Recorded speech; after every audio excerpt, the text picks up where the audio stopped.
Yeah, she's calling back. We're going to try to give her a call again, and then she just added another phone number to the 13-year-old grandson who's possibly with the daughter. Step out with this. 2412. Veteran crisis hotline's calling in, so they have a female veteran off her medication. She's over at the safe haven. Attack and 12, we'll check that one out. 6 1 bullet, 2 point start, 50 shots. Officer still stands for talk? No. Offender in custody?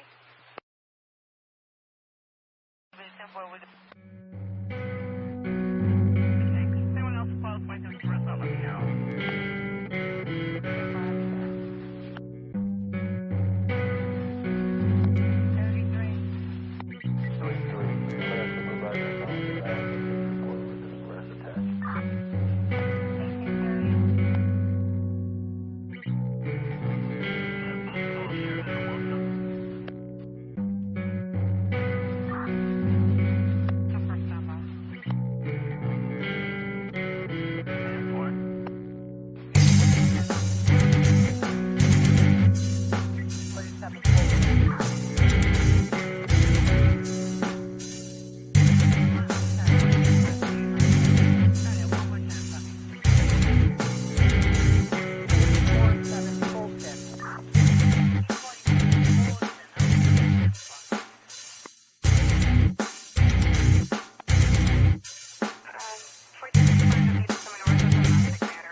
What's up, everybody? What's up, Silky? It's like that saxophone is just screaming at you. It's like, come talk to me. I love the sax. I do. Yeah, I do too. What's up, Silky? What's up, everybody? Thank you for hopping in. Sorry about the last minute notification. Hopefully, you can hear me okay, because I'm going off this microphone here. I can hear you. Do I sound okay? Hello? Can you hear me? Can you hear me? Can you hear me? No? I can hear you. Okay, you can hear me. I can hear you. I don't know. I got some blueberry cobbler creamer that I'm trying out. Ooh, that sounds good. It is good. I wasn't sure. You never know how fruits and coffee are going to mix. Sometimes I love them, sometimes I don't. But this is new for spring. That is true. I love blueberry. Everybody knows I love blueberry, especially blueberry muffins. Oh, so really? Good. I didn't know that. Oh, yeah. Blueberry and banana. That's what I love. What's up, Kib Kitty, ticket number 1. Katrina, ticket number 2. Kelly Miller, golden ticket number 3. What's up, Mark and Betty? Diana, ticket 7. We're going to have a conversation tonight. We haven't been able to chat for a couple days. So what do you guys think? Let me know, and I'll get to the comments here when we get to it. But let me know what you guys think about this Supreme Court denial. As soon as I saw it, because it was right after that paperwork came out, as soon as I saw it, I was like, yeah, they probably saw. The FBI's like, yo, we can't show you. How, it's either this. It's either there's so much damn evidence that they just looked at it and was like, you gotta be kidding me. Or it had to do with the same argument that Jay Logston was making,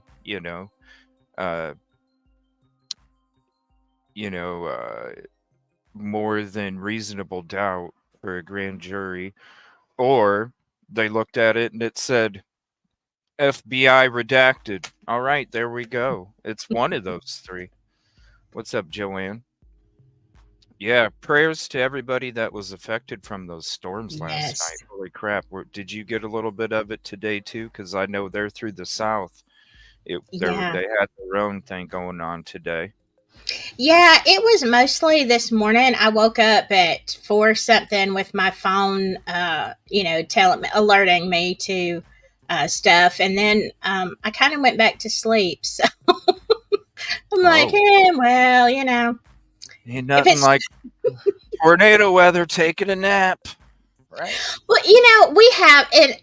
It's an all year thing here in Alabama. Anyway, it could be winter, spring, summer, fall, whatever. We have tornado alerts and warnings, and it's like, I'm at the point, CJ, like, just let me know if there's one heading my direction. Otherwise, I'm gonna nap through it. Just let me know. Hi, Yoli. Hi. Then call me. What's up, Yoli? How you doing? I'm fine. How are you? What's up? Just chilling. What's up, Brenda, Laura, everybody? There's some new names in there, too. Thank you for hopping in and checking out a live. Appreciate it. So what'd you think, Yoli, when the news came out right away about the Supreme Court denial? Kaboom! Well, I mean, I guess I wasn't surprised, but maybe a little bit, because I thought the IGG would be something that they would take up. But again, it's expert questions. What do you think? Like, because instantly I was like, FBI. What did you think, like, instantly when you saw it? Like, it without even, what did your mind take you to instinctively before you started thinking? The IGG is not understandable, and that the Supreme Court couldn't make an interpretation of what that is. And that's why they can't. And then as far as the grand jury instructions and all of that, we knew that one was going to fail. The one with the probable cause versus beyond a reasonable doubt. But the first thing I thought about the other one was that it's DNA. They can't really make Yeah, a you gotta. determination. Yeah, you're gonna have to argue it in court because how could you explain it Mm-mm. to a grand jury? You need experts and everything. Yeah, you gotta have experts, and you gotta have experts on both sides. You can't just. I mean, I suppose to a grand jury you don't need the defense experts, but damn, Yeah. can you imagine? Yeah, it was, it was a blow, but I guess. Yeah, but do you think they'll go higher to the Yeah. Supreme? Yeah. Well, they did. Well, they did appeal to the Supreme Court.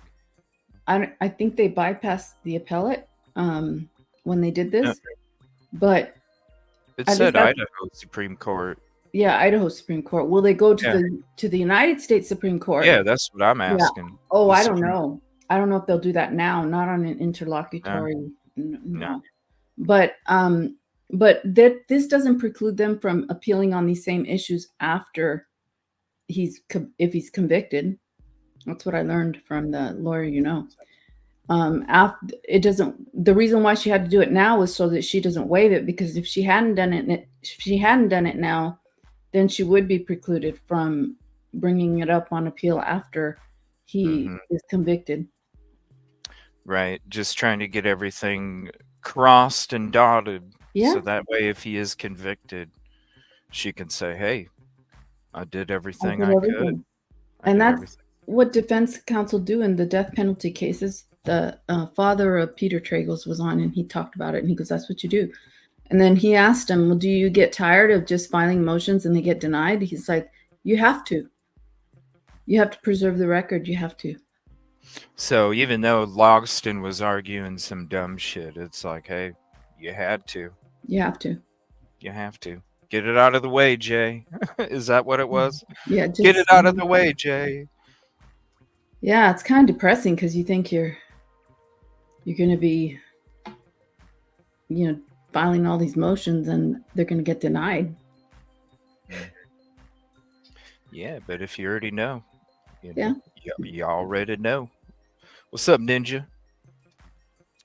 Yeah, so I saw there was 6 documents that dropped today too.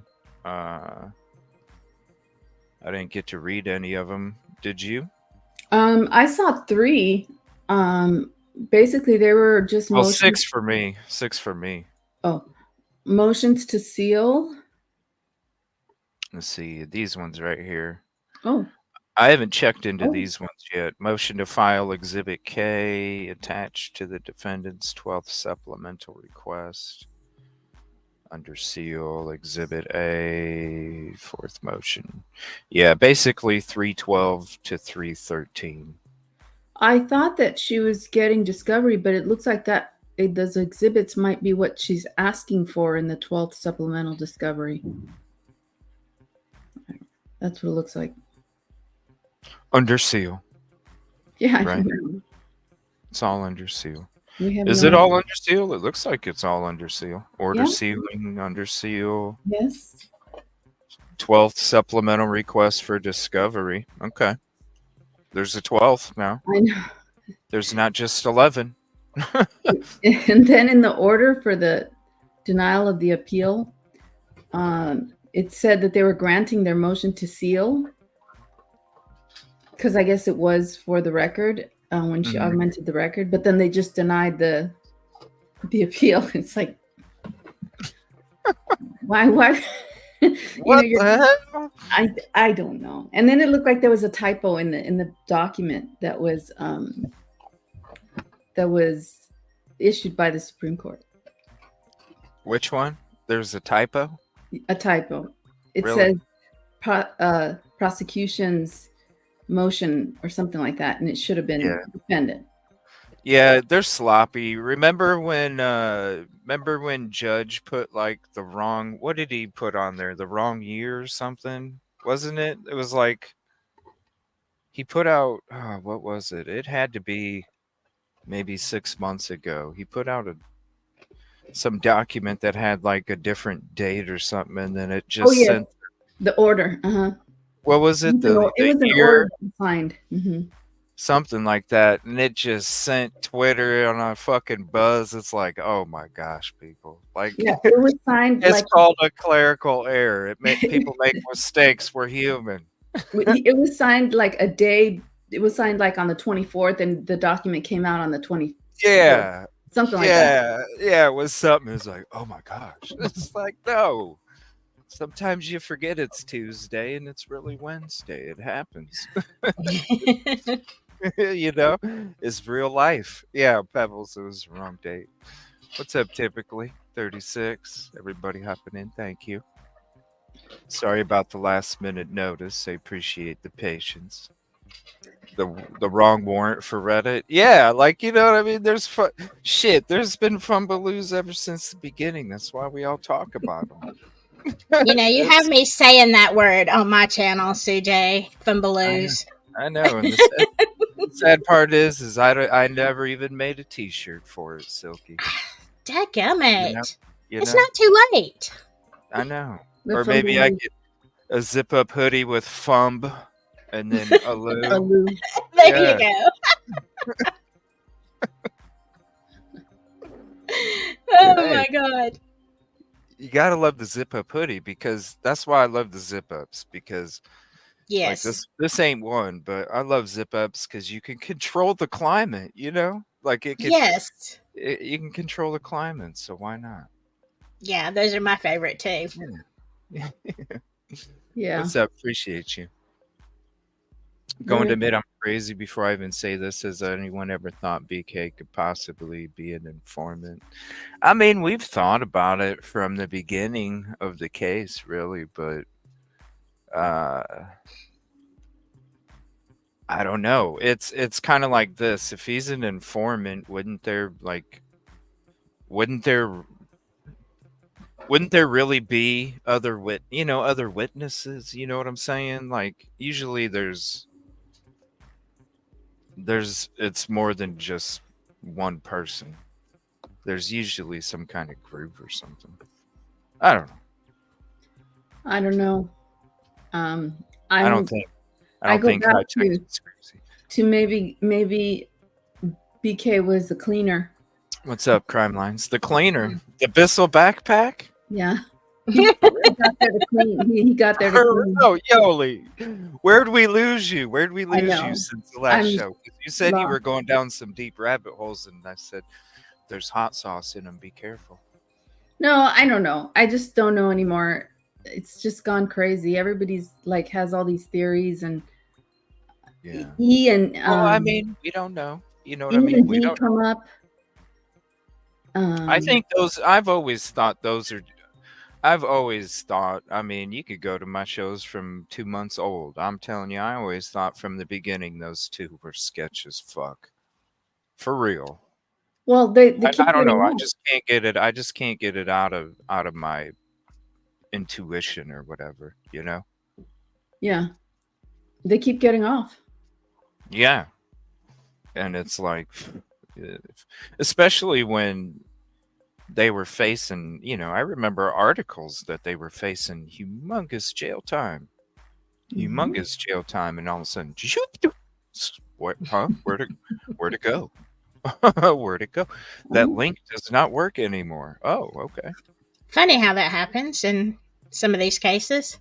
Hey, that's how they do what they do. But I don't know. I just, ever since the beginning, I always just not that there's any damning evidence, but I don't know. You get that feeling, you know what I mean? Like when I go to the back of the house and I'm like, damn, who says somebody that wasn't picking up somebody from a party that was there didn't get to experience that back parking lot? It's just the back parking lot, period. Whether it was from the Queen Apartments or whether it was from somebody that was staking it out or somebody that came across. You don't just, it's not one of those parking lots that you just go hang out in for a minute while you're stopping to eat a hot dog from the gas station or something. No. It's tucked away and it's off on a road that there's no business going down. or Yeah, like going there's to somebody. some reason, but somebody experienced that back parking lot, and that's where the whole Yeah. thought of the crime spawned from, I believe. So, who says it wasn't somebody picking somebody up? When you do see certain people leaving body cam, and you know who I'm talking about, Bandana Girl. Yeah. She does kind of circle around like she's getting picked up. You know what I'm saying? I don't know. Mhm. So who knows?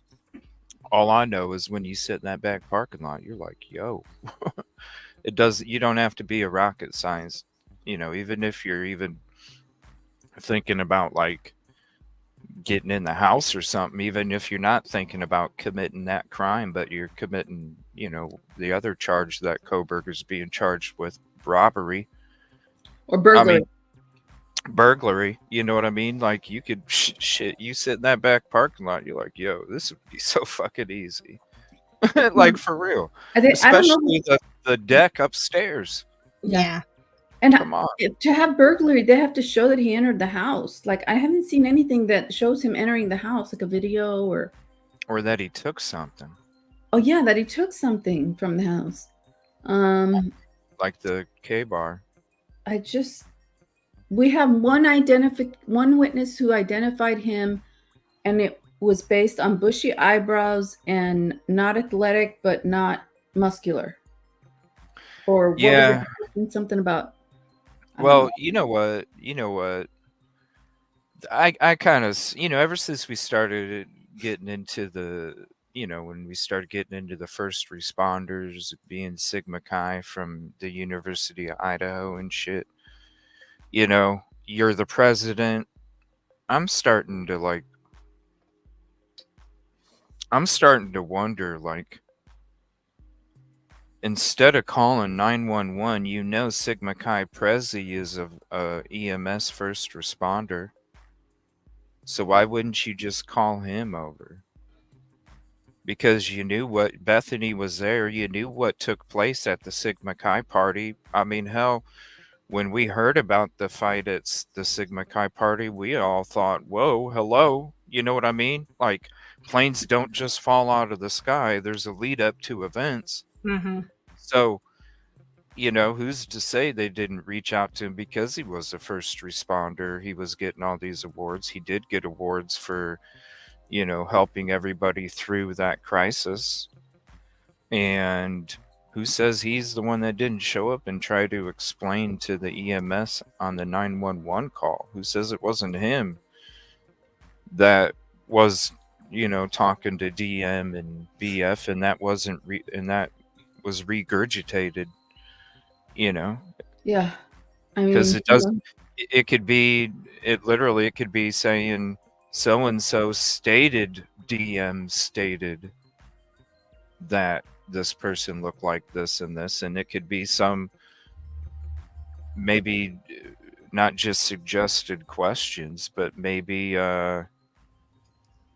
maybe something that came from another person. Because I always felt like that when they sent teams out to the frats and sororities as soon as they started getting wind of the crime, before this was at 1-2 in the afternoon, that they started sending people out to frats and sororities. So to me, I almost felt like that's where the statements came from, was somebody through the university. And why wouldn't you call, if you want to keep it under wraps, or you don't want to expose bad things to the university or whatever, wouldn't you call the dude that you were at a party with the night before that probably saw the fucking fight to come over there and see what they thought, especially since they are a volunteer first responder? Yeah, I would think so.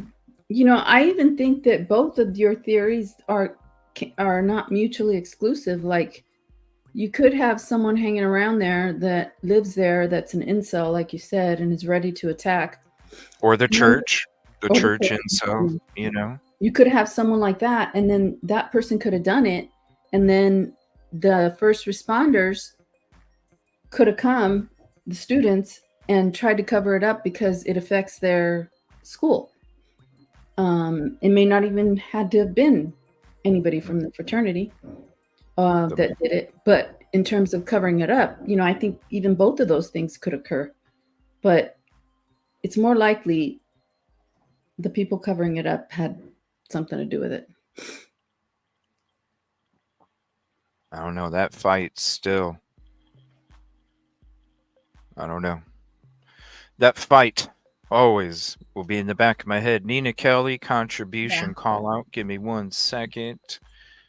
Thank you so much, contribution call out, Nina, for being a member for 2 months, chosen family, and thank you for choosing this as part of your YouTube family. We appreciate you. You have to take this fight into consideration because, at the time of the crime, most people are, if you're just out partying, having a good time, whatever, even if you have a beef, you're kind of winding down, unless you're taking a substance that puts you the other way. But, for most people, they're chilling. And so, when you think about there was a fight, then you still have, you still have all that adrenaline, going on. Well, and it possibly could, have translated into a later night event.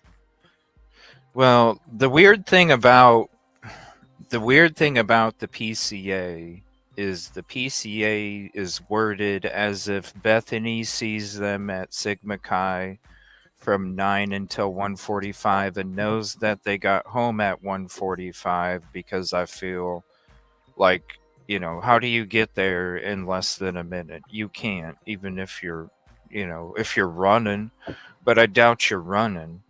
So I feel like 1:45 and 1:45 is kind of like, I don't know how long it took us. We were just walking there. Okay. 1:45 then, because you can't create something, right? You can't create 1:46 because she didn't state 1:46 if she's not answering your question. Then if she's like, we're just a few blocks away, you figure it out. Okay, 1:45, because she stated 1:45 and it's just a couple blocks away. I'll let her, say that on the stand. The thing is, though, is we have always also heard that we don't know where they were at from 9 o'clock until 1:45. Yeah. We just heard something from Zaina's dad saying that they ate pizza at midnight. So, and that's the trickiest part, is because where were they? Were they at Sigma Chi like the PCA is worded, but the PCA is sloppy? Yeah. Were they somewhere else? And the reason they don't want to release where they were at, because they got to know where they were at. If they're not releasing it, well, does that mean that fight continued from the party to somewhere, then they got home? Like, why is it such a secret? But yet, PCA, it says from and to. I don't know. Yeah, and I don't understand why they discounted Xana's father saying that he talked to her and she said she was eating pizza at midnight, and then there's pizza boxes in the trash, outside. Yeah, right outside. Yeah. So I'm thinking to myself, why didn't they not take that into consideration? I'm sure they could have verified the phone, that there was a text or a phone call between the two at that time. Mm-hmm. I don't know why they discounted that. So, and he clearly said that he did speak to her. So, I mean, you would think an investigator would want to know and would want to see the phone records to see if that actually occurred. Because there's a pizza box inside the trash outside. And so it's like, So did they just take whatever they wanted and just made their own story so that we all could believe? The trash never changed. Like, come on. That's fresh DNA, yo. I mean, yeah, sure, it might be the victims, but you don't know. Maybe they were having pizza with somebody and then shit got fucking wild. Yeah. Exclude all DNA. How do you not? Because you're right. There was pizza boxes right on top. You guys saw the trash. When did they When did they check it? They didn't. They would have took those pizza boxes as evidence and tried to see if they could get DNA off of them. And then you figure if you believe her dad and they had a text exchange or a phone call at midnight and she was eating pizza, then why would Xana be calling DoorDash at 4 a.m? Is she hungry again at 4? I mean, maybe if they were, having a little grass, maybe it might make her hungry, but you know what I mean? Like if they ate. Yeah, I wondered that too. I don't know if there's proof that she called DoorDash. I don't know either. I think everybody assumes DoorDash because who said she ordered it? I don't. Just like you can make 23andMe Joe Dirt, you can make DoorDash Joe Dirt too, and have it delivered anywhere you want. Just saying. True. Very interesting. Is there? I don't remember. Is there? I don't remember there being like for sure. I know there was a DoorDash delivery driver, but did it say that she's the one who ordered it? I think everybody just assumes because there was a bag that said Xana. Jack in the Box. Yeah. So I always felt like, I mean, come on. The DoorDash shows up right before the crime takes place. Hello. Mm-hmm. You know what I mean? You go check the front door first. I mean, yeah. Like you make sure. And then if, shit's cool, because if you're living with all them different people, right, who does that? I mean, that's a good question. Who receives it at 4 a.m? Especially, like I've always said, if I'm coming home at 1:30, 2 a.m. from a night of drinking, I'm either getting my food on the way home or I'm making sure my shit's being delivered when I get home. Because as soon as I get home, I'm ready. I'm ready to get my stomach full, soak up the alcohol, and get some good sleep. I mean, why else are you going home? Yeah. Exactly. So why are you gonna wait 2 hours or 3 or 4 to get DoorDash, right? Yeah. It I mean, it does make sense. Yeah, and it didn't. That's like I was saying. Yeah, the bag doesn't even look like anybody had opened it. You look at the cup next to it, and you can tell the shit's separated, which means it's been sitting there. So, and anybody can get you can get a frickin' magic marker. It could have a pen written with it, and somebody can take a marker and go over it. And how are you going to see it? They make whiteout too. So we don't know. Anybody can make it, and they could knock on the door, and oh shit, the upstairs roommate or downstairs roommate ordered DoorDash. Okay. You're going to do the roommate thing, grab it for them real quick and go knock on their door and say, hey, here you go. Yeah. And, it's kind of like these leaked messages that are texts that are probably not true. With Steve Goncalves and I guess Brat Norton, whatever. Those text messages that probably were fabricated or are not real. I'm just wondering, because you had asked me, what do you think that was under seal that she added to the record? And I was thinking, I wonder if it was those texts, because it said they talked to the grand jury. In the text, Gonzo Goncalves says he talked to they talked to some people in the grand jury. So I'm wondering if that was what she put under seal. But, I don't understand the procedures there, because the Court of Appeal or the Supreme Court, they sealed it and then they denied. They did seal it and then they denied it. They sealed it and then they denied it. Like with a quickness too. I was surprised. I was like, "Whoa, shit! They already denied it. Like that was quick." Yeah. I mean, I guess they're going to have testimony, from Steve G to say, yes, we did talk to the grand jury. You know what I mean? If it, I'm sure Anne is going to ask him, did you, because he's going to be a witness. Did you talk to the grand jurors? Are these real texts? And if he says yes, that's a big problem. Yeah. Start from scratch. Yeah.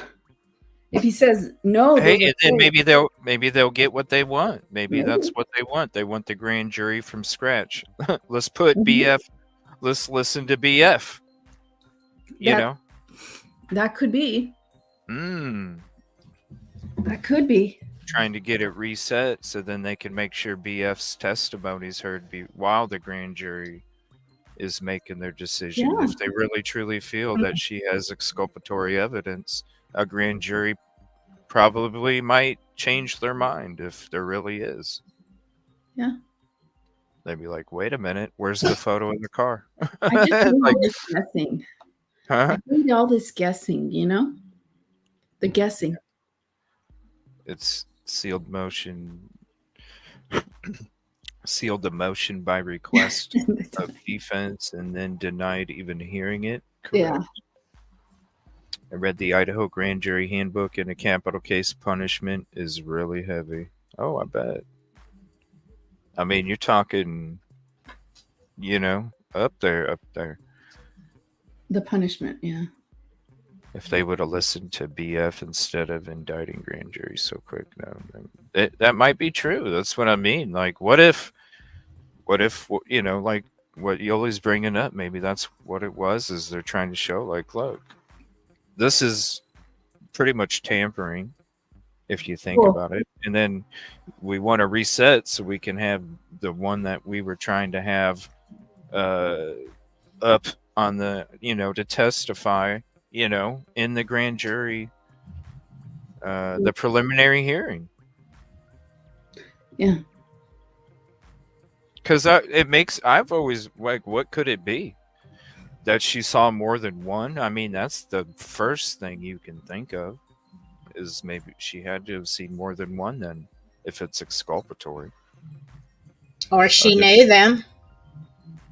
Even if it was peripheral, maybe you don't, like, they're not a close circle friend, but maybe she knew, hey, that's one of the guys from Sigma Chi, or that's the guy that works at the Jackson, where, you know what I'm saying. Mm-hmm. Mm-hmm. Yeah, definitely. What's up, Natalie? Everybody else hopping in. She has exculpatory evidence, mentioned her name, right? And, I mean, hell, I remember in the beginning of when he got arrested, people were entertaining the thought of him dropping her off from when they went out or something, Who knows? I don't know. So, was I right in seeing Bill Thompson on a scooter? Did somebody post that in Discord? Bill Thompson on a scooter? Yeah, I saw a picture. Anybody? I never saw it. I've been off social media for a couple days, so I have no idea. No clue. Maybe she is the one that yelled, "Shut the fuck up." It was Doug Wilson. Oh, boy. Yeah. Oh, it was Doug Wilson that was on the scooter. Okay. God, they look alike. I'm telling you. Bill Thompson. Who's talking him? It's like, me and Rosie will be continuing the incel stuff here soon. Once I'm back. I'm telling you, man, the more that I wouldn't be surprised if it was from the fucking organization. I'm serious. Like, as we were getting into them the last few shows and shit, and then I'm being reminded of old shows when we were going through other things just from discussion, and I'm just going, Man, because I didn't think about it back then, but mixing them together from the thoughts from before and then the thoughts from now, it's like, damn. It definitely could be Queen Road apartments, but damn, that they are so fucking radical with their views, stances. Yes, it's just crazy. And like I said, both could be they could exist. The incel theory, and then the frat guys trying to cover things up because they don't want anything to happen to their fraternity or get punished, or the girls' sorority. So it could be a big mesh of things that you have an incel guy, crazy guy, and this happened, and they're like, oh shit. Was it an overdose? Like they want to protect their school, and I mean, who knows? It could have been it could have been a lot of things. I mean, I still don't even rule out the vitamin thing, but that's more toward the back burner. But there's still that, that something could have happened regarding that. I mean, they're just their views on women, Yeah, I wouldn't last. Their views on women alone, period, and then you mix that in with their views on where they should quote be and how they should be. It's like, I would love to go to that church and Me too. Right? Aren't you thinking that? Yes, I would love to go to that church and have them try. yeah, it's like, does he set something on fire every Sunday evening or something? Because the dude is constantly smoking a cigar and then throwing the match behind something or that's burning, or he's gonna get burned and it's burning. It's all green screen shit. I don't know, but it's so cheesy. You could tell. I would love to. Yes, I really think we should do a girls' trip. Just visit the church. We'll go to church. Say we're That's right. We're just going to church. And then I'll do it when I go get sworn in for my bar in Idaho, because I have to take the test. I have to take the test because I'm experienced. So I don't have to take the test. I just have to apply, and they do a background check on me, moral character, and then I'm in. Just have to pay a fee. There you go. Be careful. And then we could go. Well, you could go too, CJ, and you could be our bodyguard. But but Silky, I would love to go to that church and see how it is. And say, we just moved into the area, and shit. The thing of it is, real. I'm all in. But I have actually, there are not as much anymore, but there are and have been in the past here in the Bible Belt, churches like that. Probably not to that size because nobody goes to those anymore. But I've heard a lot of stuff growing up. I think that's why there is so much rebellion among women. I mean, really, if you think about it, and I'm not. It's I'm crazy. Not, yeah, I'm not a. Oh my God, I don't even know how to explain where I stand on this. But I'm not a hater of traditional stuff. I'm also not in the right context, okay? But you think of women who have been abused and oppressed for hundreds, thousands of years, and then all of a sudden we get to 2024, and you wonder why all the women are out here wilding and rebelling, and it's because the way you treated us for centuries. That's why. We've had enough. Exactly. Not up there, apparently. It's like, I'm not the fucking court reporter, okay? Yeah. I'm not. I'm good to go.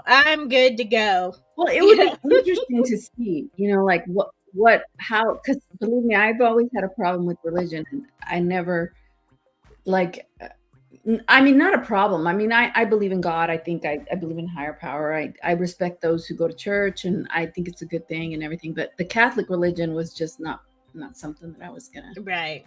The sitting and the kneeling and the get down, and I could never get it right, and it's just. I'm what are we doing now? Like, are we, and then the whole confession thing is like, yeah. What am I supposed to do? Like, I don't know. You know, I never fit in that. I got kicked out of catechism and no. Right? Got to have the roast, everything on the dinner. Like, what the hell, man? Like, Yeah. But you know, I mean, I don't I I don't know mean, how if to that's what you want, but damn, it well, I shouldn't be part of the. You should have a choice. Fuck. right. I mean, if you're treated well, and this has always been my perspective. If a woman is treated well and she has no problem saying whatever you say, because you know that that person has your best interest in heart. And Right. I mean, like, so there's no, I mean, when you're talking about submission here in the South, okay, it is a big deal, you know, woman submit. And I'm like, you know, I got a sign for you. You know, whatever. But it's because of the way, not because of the doing it. It's because the way that you are. If you are going to be a tyrant, you're going to get a rebellion, Right. and you might, you know, suffer the consequences. Oh But yeah. yeah, and so that's the thing. It's like you can't expect somebody to have this kind of life while you treat them like crap, and then you Can beat you them over the imagine? head with the Bible. Shit. If I was out there trying to pick up a lady, I bet they'd be like, "Whoa, where'd this dude come from?" Oh, damn. What's up? Oh, What's up, oh, Idaho? Yeah, Like, I know. It'd be like, what's up? my. I can cook too. you know. Wow. Hey, hey. There you no, but you go. know, Yeah, I know. I know what how got to me do kicked out laundry. was because they wanted me to do the rosary, you know, Hmm. and I have no problem with that. But, you know, they're like, oh, you're praying to the mother of God, you know, Mary, whatever.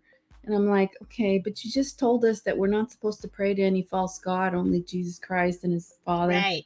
So why are we doing this? And why are we, and then the saints, why are we lighting candles and praying to the saints? I mean, you Yeah. said no false gods. I mean, are these what's going on? And they said you just have to have faith. And it's like, faith in what do you mean faith? You just have to have faith. Wait, but you said no false Right. god. You don't kneel for any false god, just Jesus Christ and his God. Okay, so Right. these people are not Jesus Christ and they're not God. So why are you making me kneel to pray? And you know what? Good I just was question. that type of person. I just would not let up. And it's like they told my mother and that I was not ready to receive Christ. And then my mom says, you know what? You're the child of the devil. You're the child of the devil. And I said, well, that's your fault for sleeping with the devil. I was like, shit, I didn't have anything to do with it. I didn't want to be born. You're the one who said the devil. If you call me a child of the devil, I mean, seriously. Well, Oh no. check this out. Oh, go ahead, Silky. Oh, I was just gonna say I agree with you, Yoli. I mean, I was born, and well, of course I was born. I was baptized.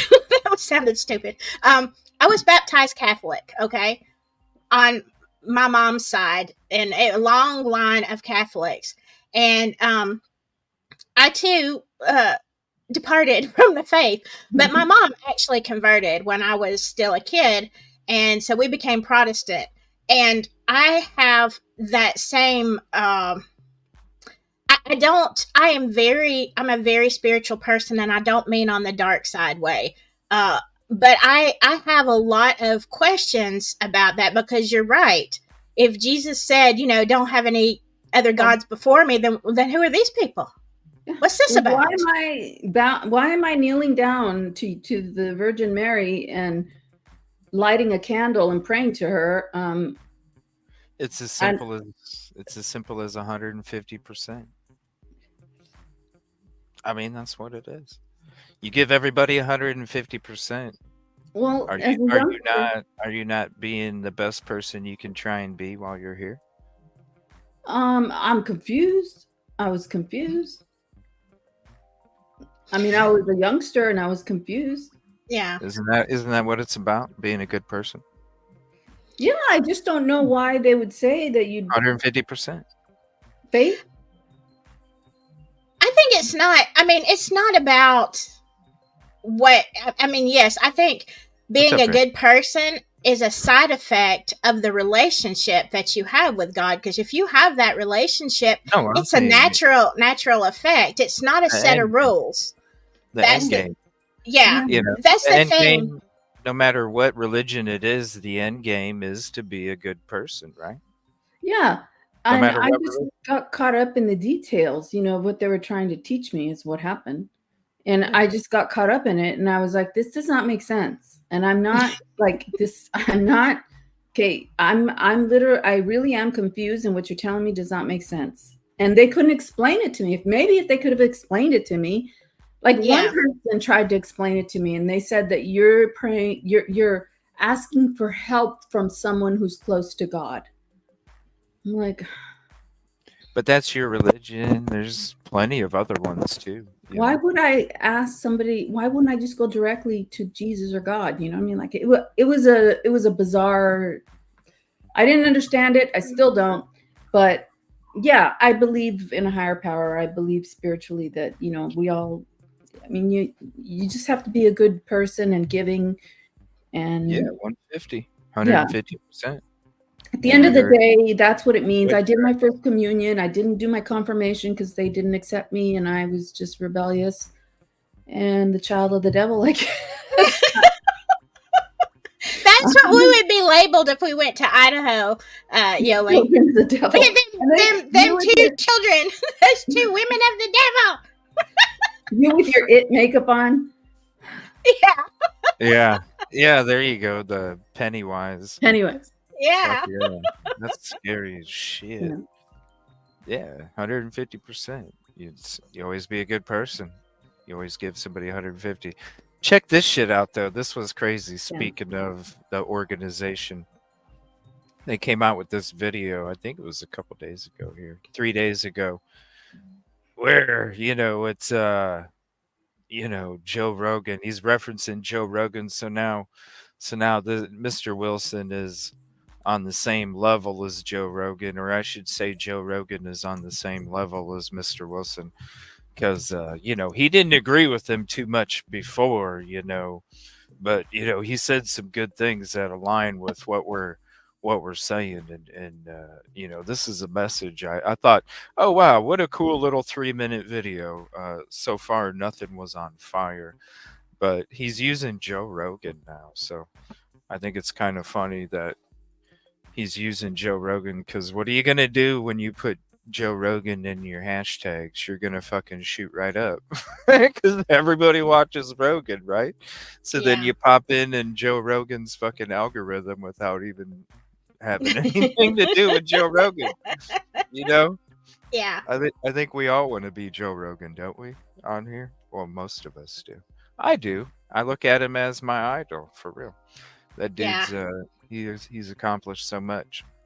Yeah, and I'd like to get to a point where I'm just interviewing people, the conversations with CJ stuff that we started a long ass time ago. I would love to get to a point where we're doing mostly interviews and talking about their expertise and stuff like that. Like right now I'm talking to another forensic investigator back from hometown, so I think that's going to be interesting.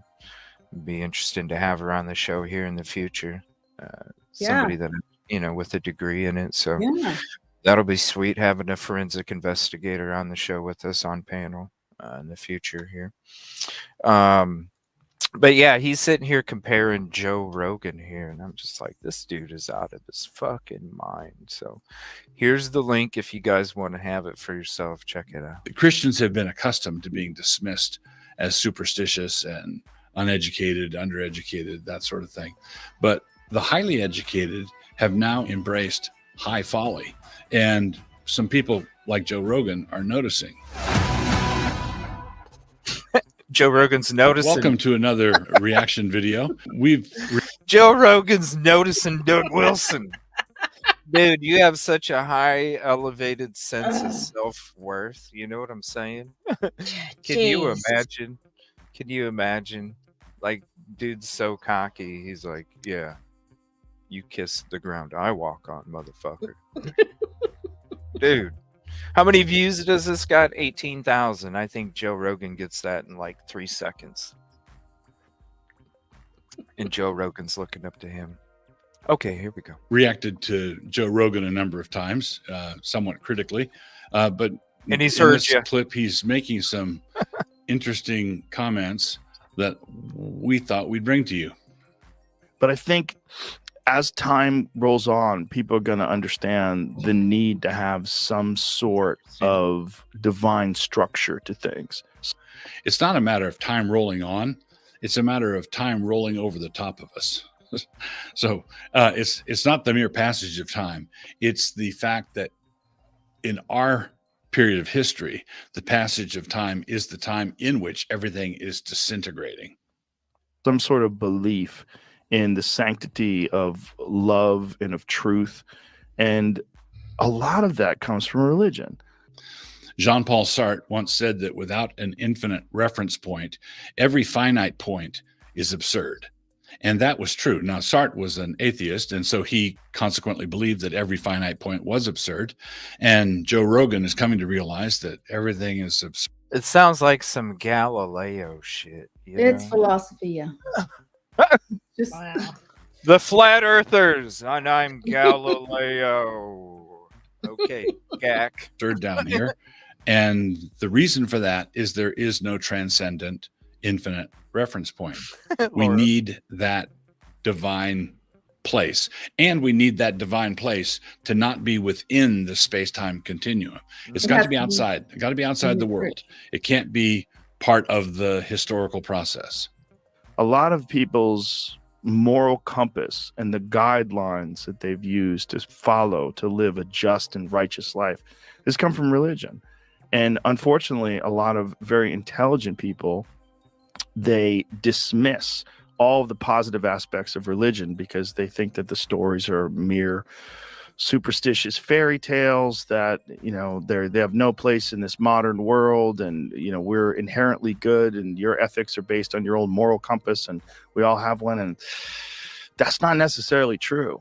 This highlights a point that Cornelius Van Til made, which is that Cornelius Van Til? Who the fuck is Cornelius Van Til? I haven't heard Cornelius and I don't know fucking how long. Like, whoa, that's a weird name. And has anybody heard of the game of telephone before? Yeah, that's the old way of believe it or not, it started off on rock. Yeah. The game of telephone did. What? Yeah, it started off on rock. They used to chisel it in. Oh. Yeah. Yeah, you really think like there was fire gods and shit? No. Okay.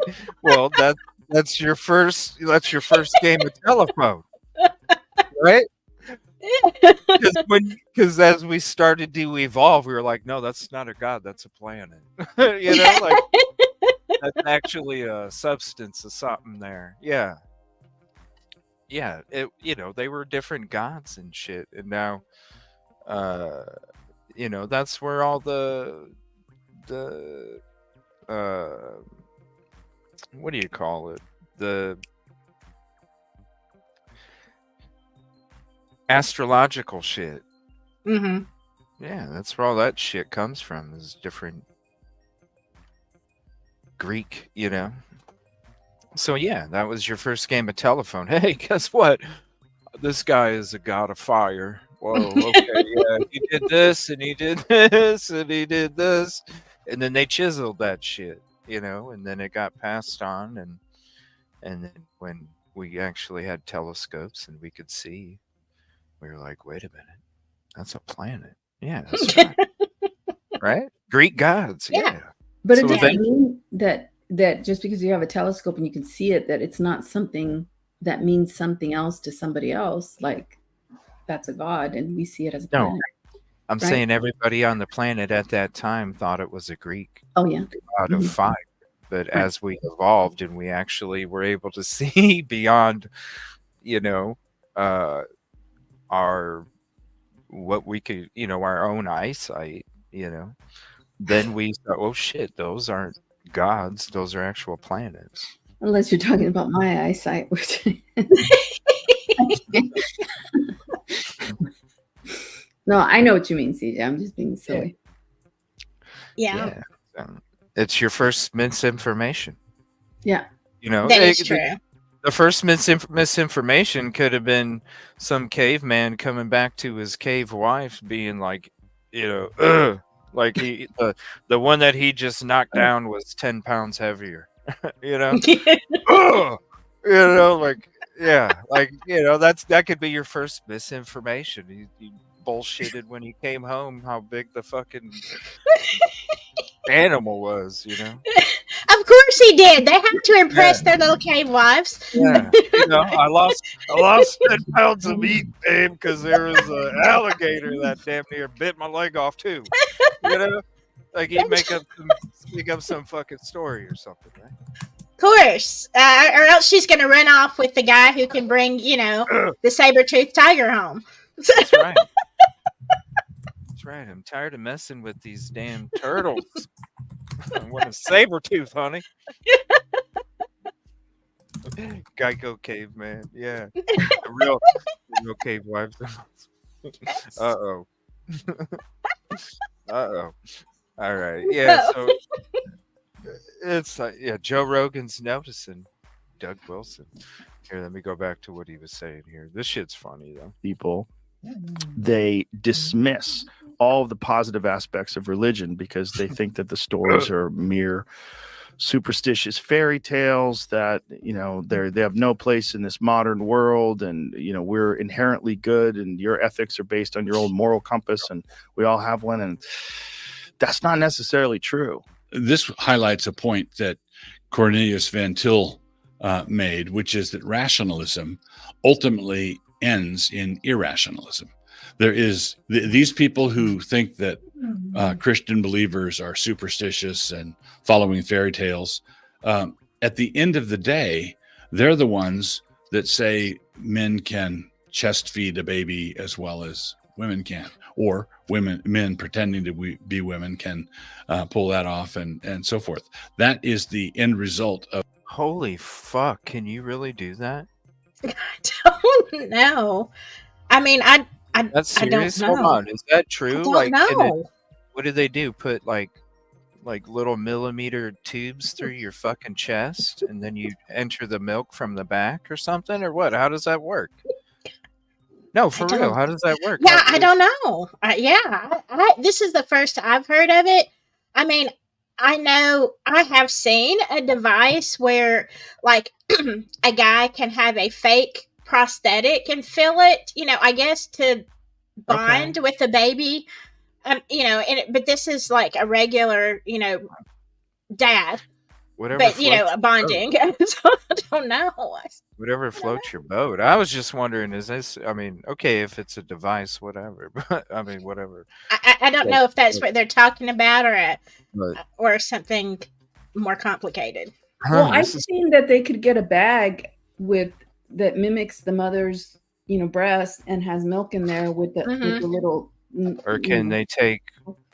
Can they take like what, estrogen pills or something? I don't know about that. I'm talking about a male that is taking breast pump milk and putting it in a bag and holding it. Yeah. With the breast milk, like up on their chest, like holding the baby, and it's kind of like a bottle. Like you're feeding a lamb. It's kind of like a bottle. It's like you're feeding a lamb out of a Ziploc. No. What? No. Oh God. No, listen. No. It's like a plastic bag that mimics a breast that a physical man, can put on his chest, that has like a nipple like a bottle, and the baby, you can hold the baby and the baby can suck milk. But it's not a real breast. I mean, it's just so that the dad can hold a device. It's a device. Yes, to help the mother. Yeah. It's a to help device. to bond, yeah, for bonding. But then you wonder why the child has trust issues. Well, what? But wait a minute. But hold on a minute, though. What? Okay. Wasn't the whole benefit? Okay, hold on a minute. Isn't the whole benefit of breastfeeding the nutrients from the milk itself, not the Yes. fact that it's sucking Well, on it? You know what I mean? it's So what? both. Why would It's you need to both. fake? Why would you need to fake it?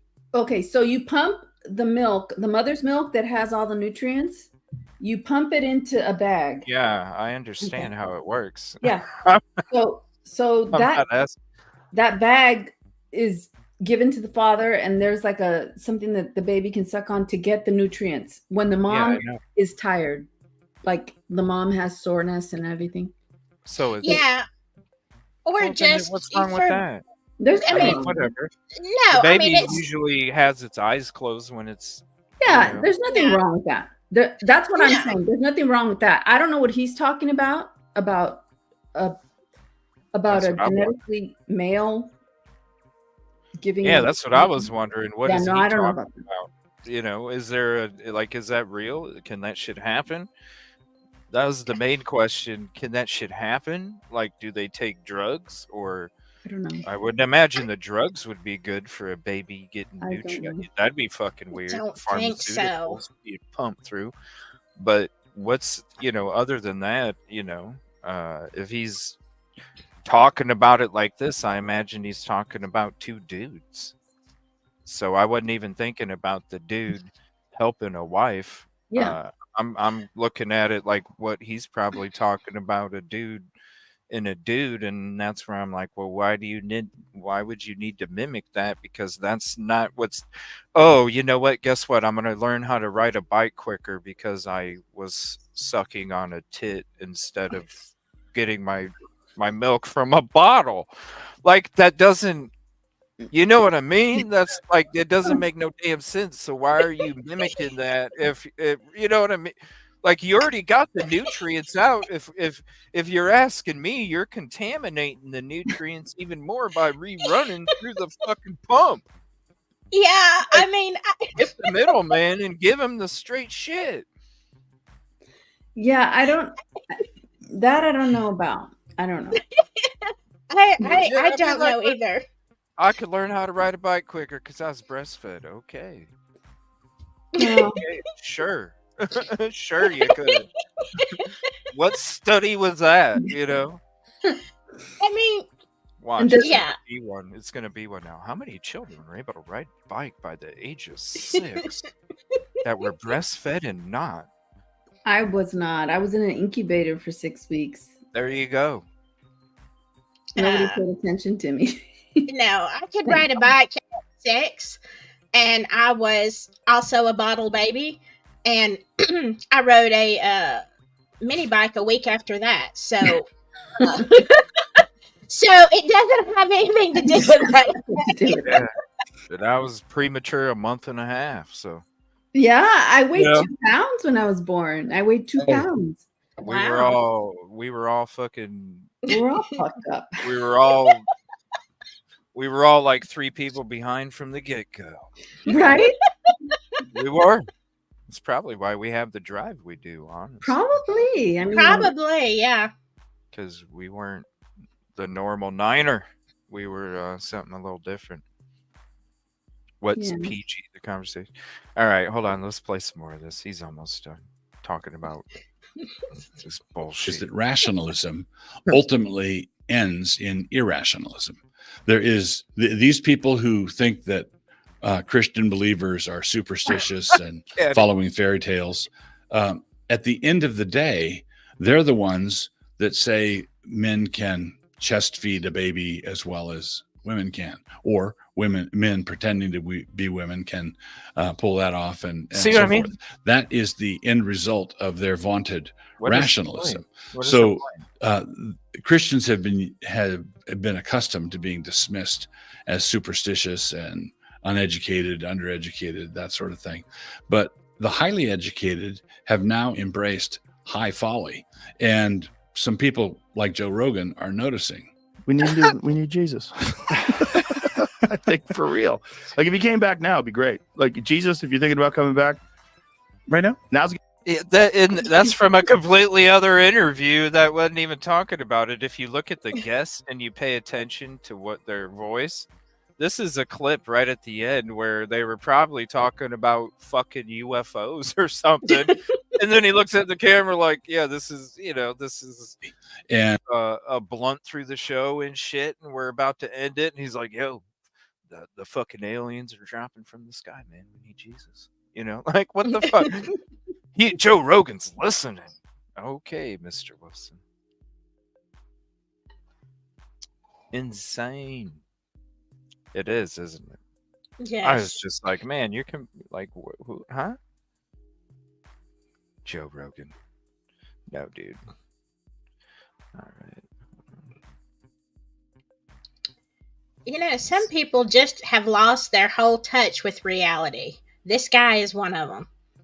There's a lot of them, Silky. That's for sure. There's too many. Let's see here. I'm going to show some Scott Reich now. He's going to talk about the Supreme Court. Oh, yeah. Saying no go. I like listening to him. I like his, he's got a good sarcasm too. So this is Scott Reich, Crime Talk. I will drop the link in chat for you guys so you can have it too. Next, Brian Kohberger, another case there in Idaho. Well, as you may recall, his attorneys filed a request for the Idaho Supreme Court to dismiss the charges against him.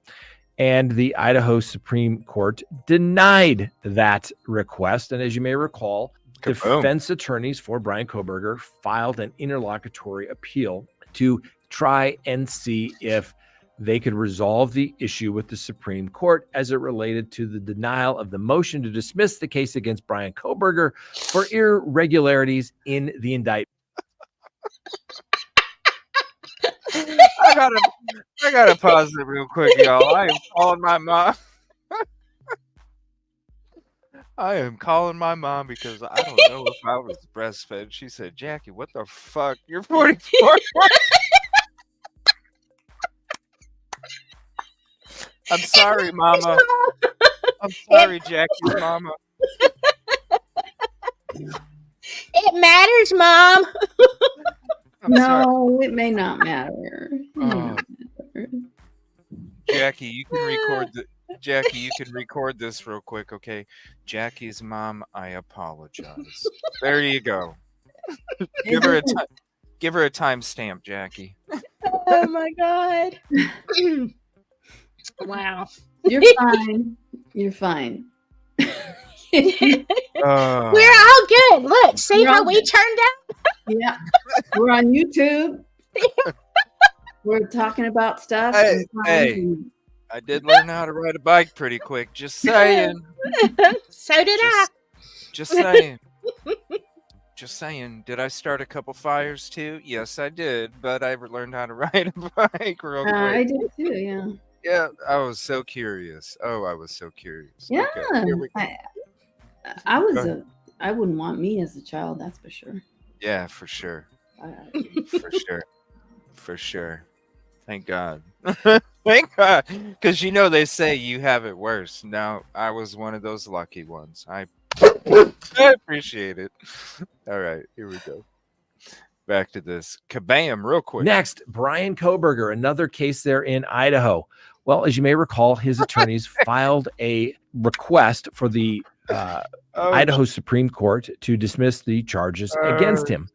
And the Idaho Supreme Court denied that request. And as you may recall, defense attorneys for Brian Kohberger filed an interlocutory appeal to try and see if they could resolve the issue with the Supreme Court as it related to the denial of the motion to dismiss the case against Brian Kohberger for irregularities in the indictment process. Now, the judge in the Brian Kohberger case denied that motion and frankly heard the term you can indict a ham sandwich. An indictment is a rubber stamp. Yes, occasionally, and we just saw it recently, where a couple of charges have been dismissed in a high-profile indictment case, but that is rather rare. You can ask for a review in a lot of jurisdictions for probable cause as it relates to the indictment. But normally the courts just say it's a very low standard for probable cause. Would a reasonable person believe that a crime was committed and that the defendant had something to do with it? So that is it. So not surprising that the Idaho Supreme Court denied that request, but they did grant the request to seal the defense motion. And so therefore, nobody can have access to the motion filed by his attorneys. Now, Mr. Koberger is due back in court on May 14th, where hopefully they're going to resolve a couple of issues. The first is going to be, should the trial be moved out of Latah County to a much larger jurisdiction, more than likely Ada County? And as you know, maybe they'll actually set a trial date. A couple of dates have been bantied around, but it looks like it's probably going to be sometime in 2025. All right, next on the docket. Yeah, a lot longer, I think, than 2025. I don't know. It all depends on their damn discovery. When do you think the courts, because I don't know, they're saying September, but I don't know. Even the motion to change venue, they may do an interlocutory appeal on that. You know what I mean? Yeah. I don't know if it's possible, but I know from Peter Tregel's father, he said there's going to be some motions coming up that they may do the interlocutory appeal, even though they may know they're going to lose, but they're going to do it.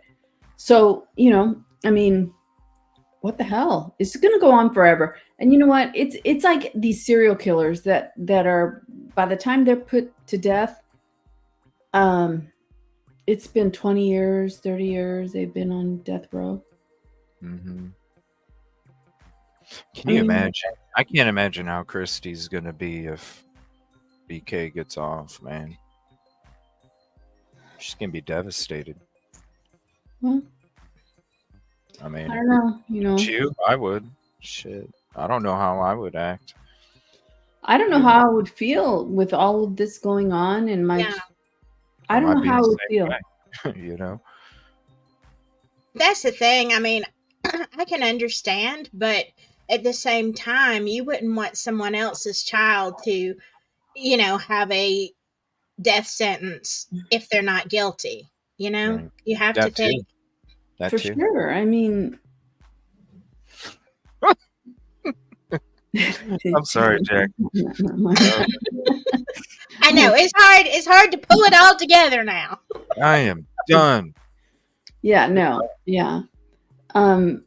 There's plenty of stories of people who have not been breastfed that are doing just fine. Oh yeah, for sure. Yeah. Nobody's. Who said that? Who said that? No. I'm just saying. I'm sure somebody's gonna come out with a study now. Come on. Oh, I wonder if that make a difference if you're sucking on a titty or not. I mean, no. I highly doubt it. It's the nutrients in the milk, Einstein, not necessarily, Hello. I mean, yeah, hello. so maybe that'll be a question in the jury. Were you breastfed or not breastfed? Yeah, is that your alibi? Yeah. Were you hey, breastfed? there you go. There you go. No. Were you breastfed? Well, I saw something in passing that said that BK was involved in Scientology and all this stuff, and I'm like, oh my god, why are they going there? Because they're either people are out there either regurgitating content from a year ago or coming up with shit like that, Yeah. Ain't nobody talking about Sigma Chi. Ain't nobody talking about that first responder shit. Ain't nobody talking about the DNA dirty glove. Yeah, see, like passionately, I could make an argument about all those things just like CJ can, like the incel in the neighborhood. I can make an argument about that. Mm-hmm. The first responders, the frats, somebody in their frat did it, or somebody in a sorority did it. They have some incentive to conceal it, and they're first responders. They're going to do it. I could see that. You see how it's keep the ball at bad calls. Yes, I could see that. And beyond that, I mean, I could argue a bunch of other theories, like the vitamins theory. I could argue that too. Because some of the victims had their parents had ties with that, and it doesn't matter because what happened to these four, it wasn't their fault. Like it shouldn't have happened, no matter what. But I could argue certain things that various things that happened, but the one thing that I can't argue is how did Brian BK get involved in all this? Like I can't argue that. Like there's no. Yep, it's not about whether the crime should have happened or not. None of them should have happened. No. It's called somebody. You have to look at it in another situation. What if that was you or somebody that you cared about in that same position? Does that evidence, if that was your dad, if that was your brother, if that was your cousin, if that was your son, is that enough evidence for you to sit back and go, okay, No. everything seems, Mm-mm. There's and something all more. we're doing is we're approaching it like if we were in that position. This is what we'd be doing. Damn straight, I'd be talking on a true crime show, I know. trying Yeah. to talk about how it's unjust. But we And talk about everybody. all All of right. them. And I'm not a mother myself, but I have god kids that one was in a fraternity, both were in fraternities, and hell yeah, I mean if something happened, luckily nothing happened, they're good boys, but I'd be crazy, I'd be like all up in there, like I would just be, honestly I would, I feel for the families, I feel for every family. And even the Chapins, they know maybe some things about their son they may not like to know, and they're just dealing with it. Well, yeah, they have their own different ways. Nobody can say that they're right or wrong because we're not Not there. at all. Tom Campbell, what about the white snow vision? The interesting Oh. thing about the white snow vision is if you go through all those messages, and we were going to do a re-air of the show when I read those out. I'll have to think about that. Maybe this weekend we can. That's brought on from activity that creates a higher blood pressure. If you got into those messages and the things that he was describing. So to me, if you're committing that crime against four people, before you even enter that door, you're already going to have a higher blood pressure because your heart rate. All right.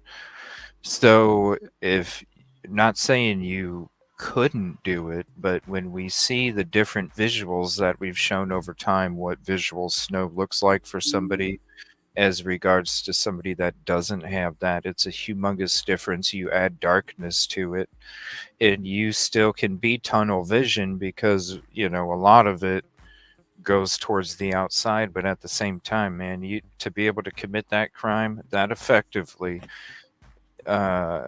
inside what we think is a dark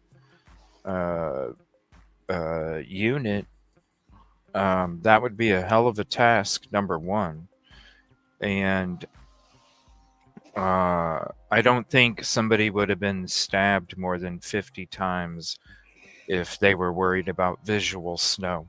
I think Yeah. every one of them would have been a lot quicker, a couple, and because you're trying to make sure that you can see to get the fuck out, right? So, to me, it is interesting, but at the same time, I'm going. I mean, not saying it couldn't happen, but why would you go that extensive route, stamina, energy wise, committing that type of brutality if you are worried about your blood pressure getting to a certain point where you can't fucking see? Right. That's all. Yeah, there's a lot of reasons. Like, if he had that condition, I don't think it just goes away. Well, according with his diet, which this might be, that's why he was vegan. Because with his exercise, he got some advice He got vegan advice from a friend, I think. His uncle was an ex-Marine. He got advice on a workout plan and a vegan diet. And that's when he tried to start mixing around with those different things and came up with his own thing that worked with a physical activity and vegan, which is why he later went into boxing and things like that. So, It was the physical activity do you plus know? vegan. Do you know if this was before or after his issues with H? It was after. This was after, I believe. Yeah. Yeah. Is that right? I think it was after. I think it. I'm pretty sure it was. It's been like a year since I read him, but I think it was. I think it was It had to after have been after. because he was trying to start living a certain way. The healthy way, dealing with, his I'll double own. check it, but I think it was after. I think it was. If anybody knows for sure, let me know. But yeah, it probably had something to do with red meat.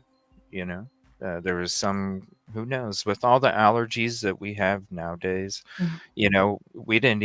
People weren't even allergic to fucking peanut butter until 20, 30 years ago. You know what I'm saying? So it's got to be all the pesticides that get sprayed on our crops that then turn allergies into, killer allergies and stuff. And so who says that, when in whatever they were putting in whatever kind of meat product that he was getting at that time period, that there wasn't something chemical in it that didn't act with his body, in a good way and created those things. And that's why he was able to kind of, I cut out red meat.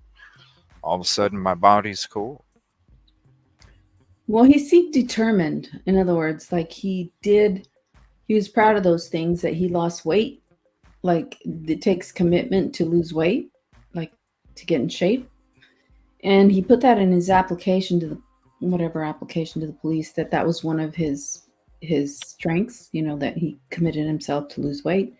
And I hate to see somebody who like overcame H, overcame, obesity, overcame his issues with visual snow, and was now proceeding to get a PhD in it. And I hate to see, that being used against him in some way. So to me, it seems like he's very, very determined, and I don't know. I mean, it seems like a waste if he did this crime.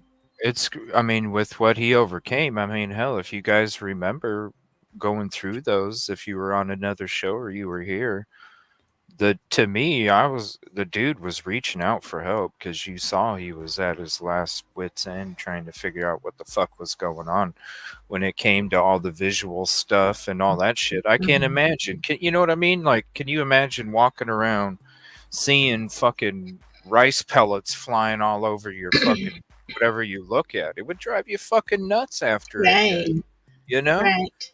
I can't imagine. I'd be trying everything I could fucking try as well, just to see what the hell. Because he was trying medication first. Medication wasn't working. You already get a bunch of side effects already from the damn medication. You got to take this medication to fill up for that side effect and this and that. It's like, forget it. What the fuck? Yeah, but I do have I have compassion for everybody involved in this case, including BK. That's a good question, too. Yeah. Like, would a vegan use a weapon with a leather grip and sheath? Really? You really you worried about animals, but you don't give a shit about... Well, yeah, because that is a good question though, because wasn't it said that he didn't even want to use a plate that meat had been on? From an aunt that was married to the uncle, but then later on was divorced. Yeah. So, but the sheath, if that was true, then you would think Well, yeah. Would he use leather? Right. Or would you be cutting up? No. Yeah. So what I wanted to point out is some of the incels that I've looked at.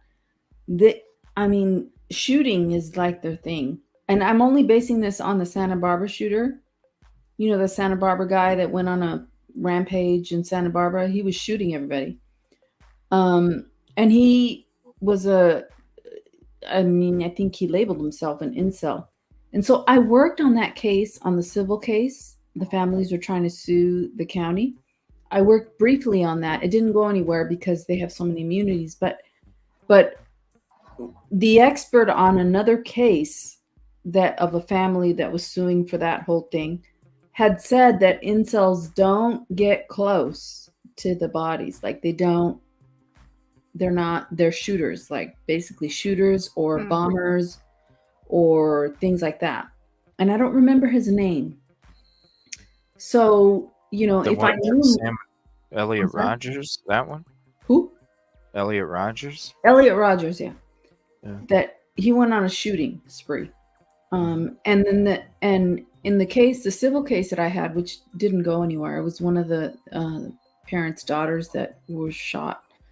And there was all kinds of attorneys filing lawsuits. So another attorney had an expert who talked about incels, and they said they don't get close. They're shooting from above. They're shooting or poisoning or bombing. Like they don't really get close. And I heard it, but I don't know how true it is.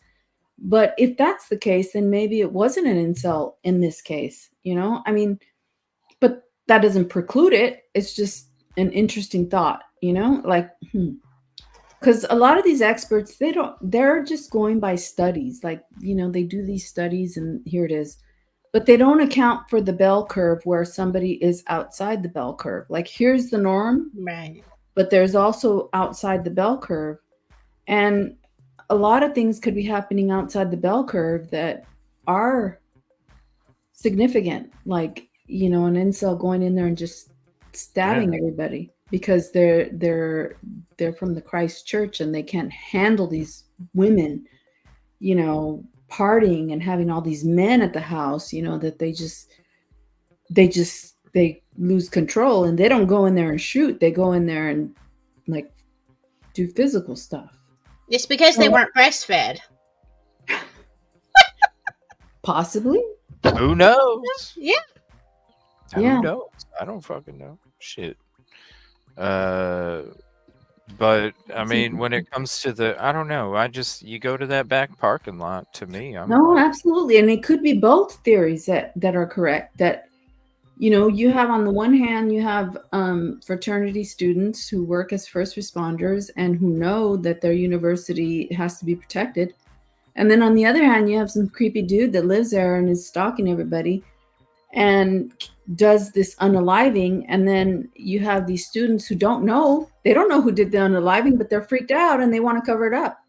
Yeah. They want more freaking answers, because they're like, what the hell? This shit don't even, they were even scared from the beginning. Yeah. And so it could be both. I mean, that's the thing about the theories is that, one is not mutually exclusive of the other. And we're only left to theorize because there's a gag order. Yeah. It's unfortunate too, because I don't know. There's so much shit out there. Like even with the like now the fucking Facebook messages and shit, and then the context with those as well. It's like, come on. It should be better than this. It shouldn't. It should be. You know what? You go look at any of these other pages on that Idaho website. Look at all the shit compared to all the other cases. And then how long they've been doing it too. You have to look at the time period too.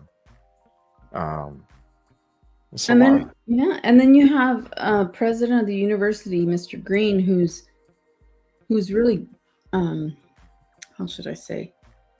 His name Green is like money, but it's also like inexperienced. So you have, he wants money, but he's not experienced enough in this venue to do things right. And you have this mentality where, like, you're thinking about money, and you're thinking about power, and you're thinking about sports, and you're thinking about how can we maximize the sporting events. Steroids. Yeah. Yeah, like baseball. Mm-hmm. You got, he's not above cheating. He's not above cheating, so he's gonna maybe support that on the down low. It's all backhanded, tapping each other on the back. Whatever you can do. And the rage that happens with steroids is the rage. I mean, it's a rage, but we don't know if it happened in this case. I mean, I'm just speculating. Especially if somebody's making fun of your berries. Oh, your berries. At a party, your raisins, I'm sorry.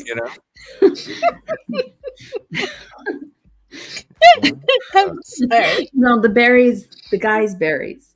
Yeah. Yes. I mean, because y'all know the fucking. Yeah. Yeah. Yeah. The what do you call that? It shrinks. You just know the facts.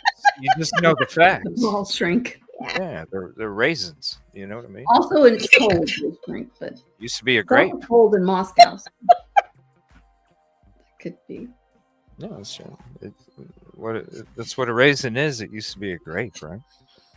Yes. Now you've made me think of that old commercial. I heard it through the grapevine. Remember the little dancing raisins? Yeah. Just line up the whole team. Yeah. They be doing shit going down there. Yeah. The grapevine. Yeah. Shout out Hardee's. They gave those toys away back then. Yeah. Love that song. I love the song. And then they did Days of Thunder Hot Wheels after that. Yeah. Wow. Cole Trickle. No, there's so many possibilities, and I just think it's horrible what happened. Mm-hmm. Yeah. Yeah. I want to share something here when it comes to this is Crime Lies and Videotape here. Shout out to them. I'm going to share his channel here real quick. There's a video we're going to check out. And I'm going to share this link here. And where in the fuck? I just had it. Hold on. I don't have my usual setup here. Where in the hell? Here it is. About Enon Harsh. It's time. Wait. That's not the one.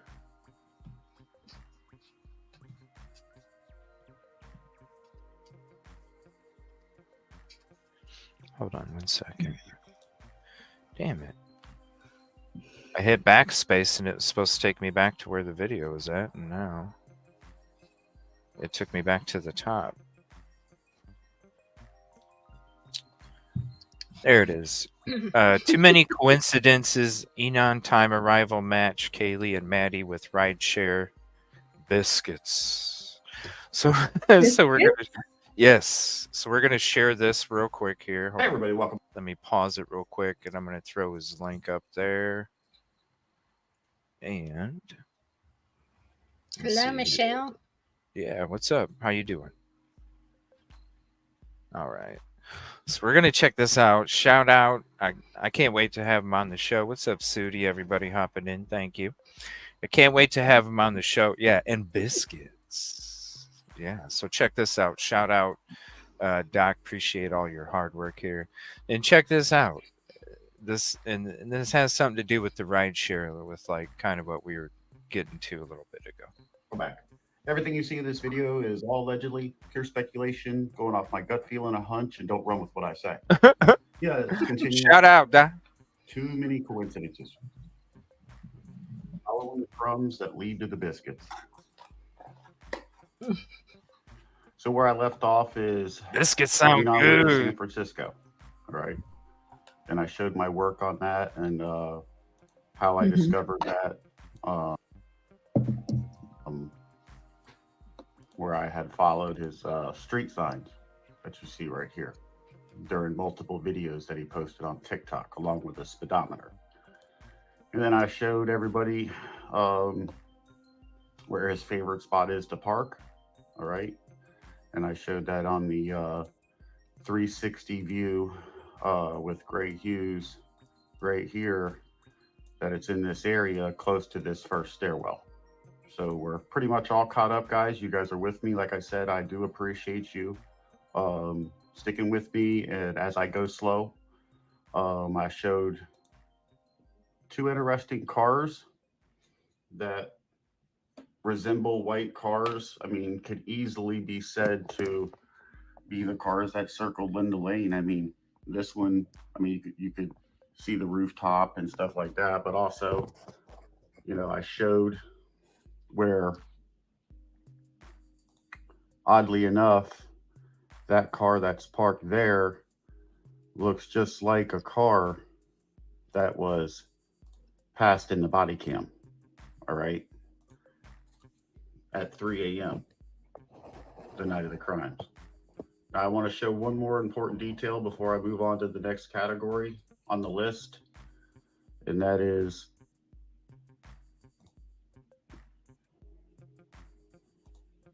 making another comparison with you guys, going step by step, going slow. Now, this car that's passing in the body cam is not an Elantra, and neither is this, because, you know, obviously the tail light doesn't stretch far enough into the rear quarter panel on either vehicle. If it was an Elantra, this light would be further into the quarter panel. And if this was an Elantra, the light would be further into the quarter panel, right? Okay. So I know that both of these cars aren't Elantras, and plus on Elantras, they have reflectors that are on the bottom rear of every model. No matter what year you look at, they have reflectors on the bottom rear bumper. So I know the one on the left's not an Elantra due to the tail light, and I know it doesn't have the reflectors there. And then the one on the right that passed in the body cam going in this direction, I know it's not an Elantra either, because the tail light doesn't stretch far enough into the back rear quarter panel. But I showed the resemblance. You know, the only way that light's going to show as it passes the law enforcement is if it does stretch into the quarter panel a little. So it does, just like this car. All right.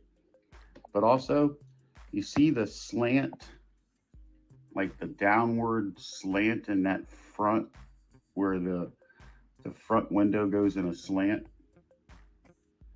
It's the same type of slant you see right there. See the front window of that car? It goes down into a slant, and you can see that, right? It's another comparison for you, right? What I'm speaking about is right in here where it comes down, and then over here where you can see it looks like a window match to me. All right, let's go to the list, you guys. It's time to go here. One crumb leads to the next. You got a mountain of biscuits. All right. And I showed the coincidences so far. Subpoena left to San Francisco. They're both vegans. Enjoyed in common hobbies, drugs, role play video games. They were both on social media and Reddit. The route that law enforcement have our suspect taking after these crimes go right past two of Edon's three addresses, and one of them way out of the way. I find that one heck of a coincidence, that it goes right past one of his old residences that he grew up at. It goes right past their front door that I showed in my past videos on that dirt road. The long way around, as if it was planned to go out there. So he's talking about when you're coming back into Pullman. So when Koberger was supposedly heading south of Moscow. And in the PCA, you see in the part of the map where it goes down and then it comes up and around again. So right before you get to Pullman, that's the road where his parents live. Mm-hmm. And he does have a video. Here's the channel link again. Definitely go show some love. He does have the video.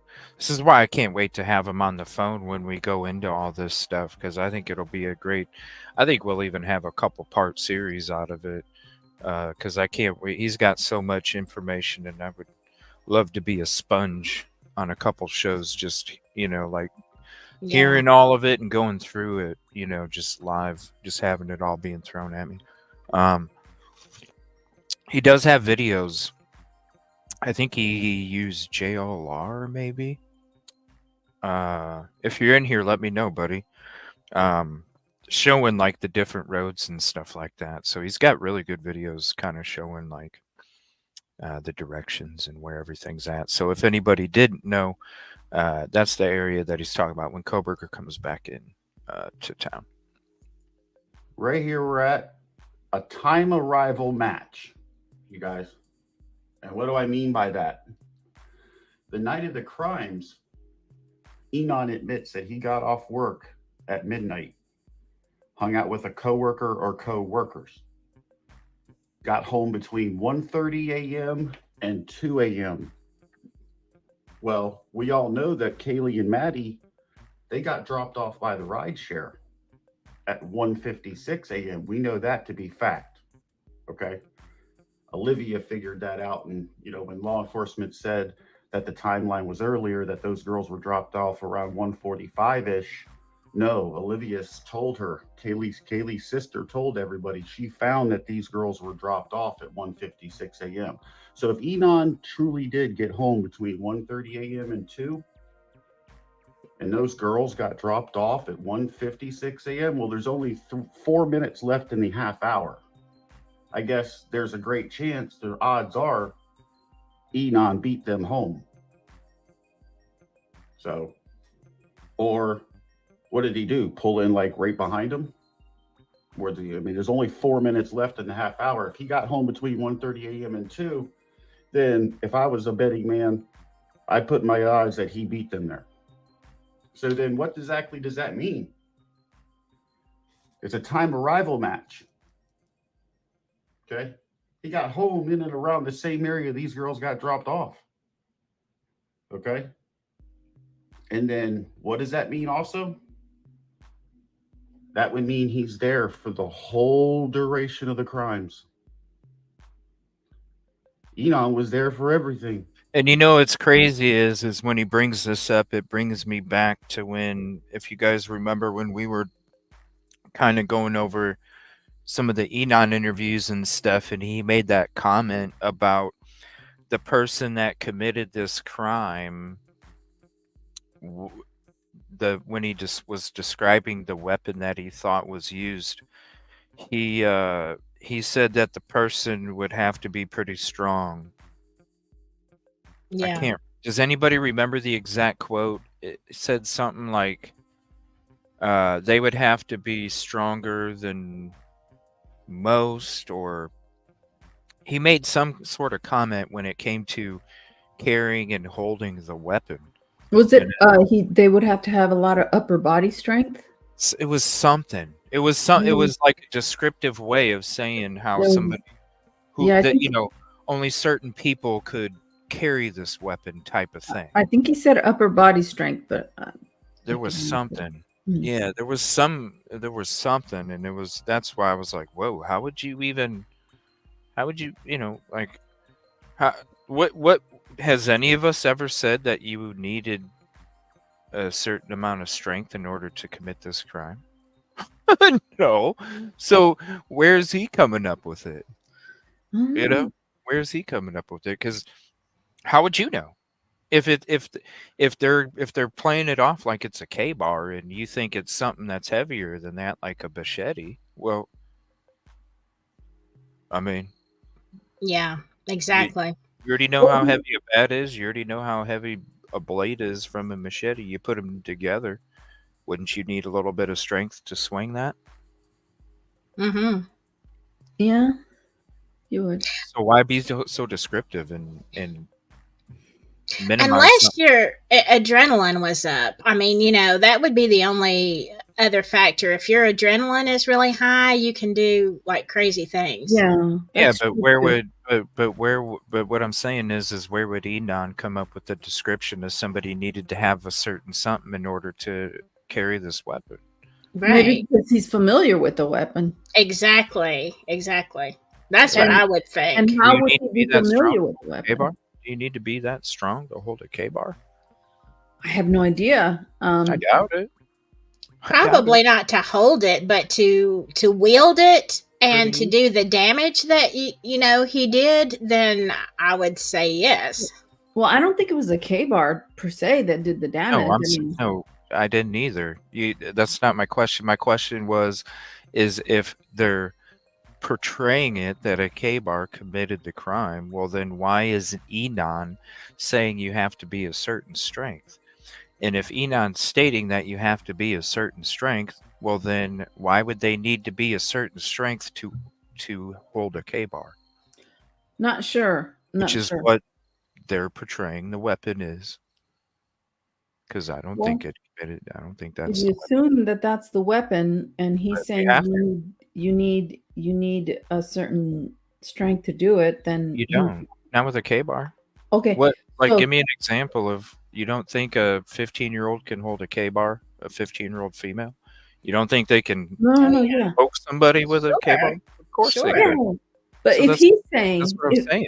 if Enon is saying that you need a certain something to use a K-bar to unalive somebody, what's the basis for that is what I would be asking. And That's what I asked. Yeah. yeah, that's Mm-hmm. what's Like, the why basis. would you? And that's Mhm. why I compared the K-bar. Yeah, Is because why are you the that's why are you comparing Enon?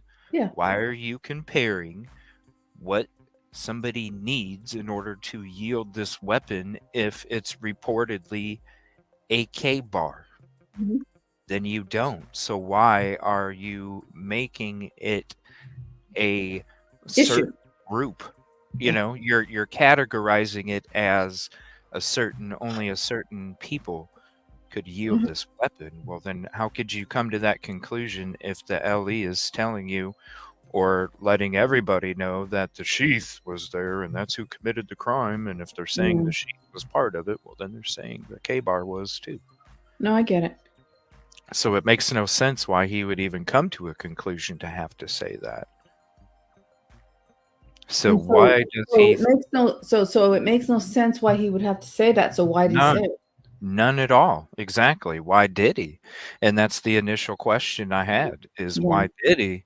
Because there's no reason for you to categorize it to a certain people if it's a K bar. Because That's true. any a 5-year-old could hold a damn K bar and poke But Yeah. somebody. You know.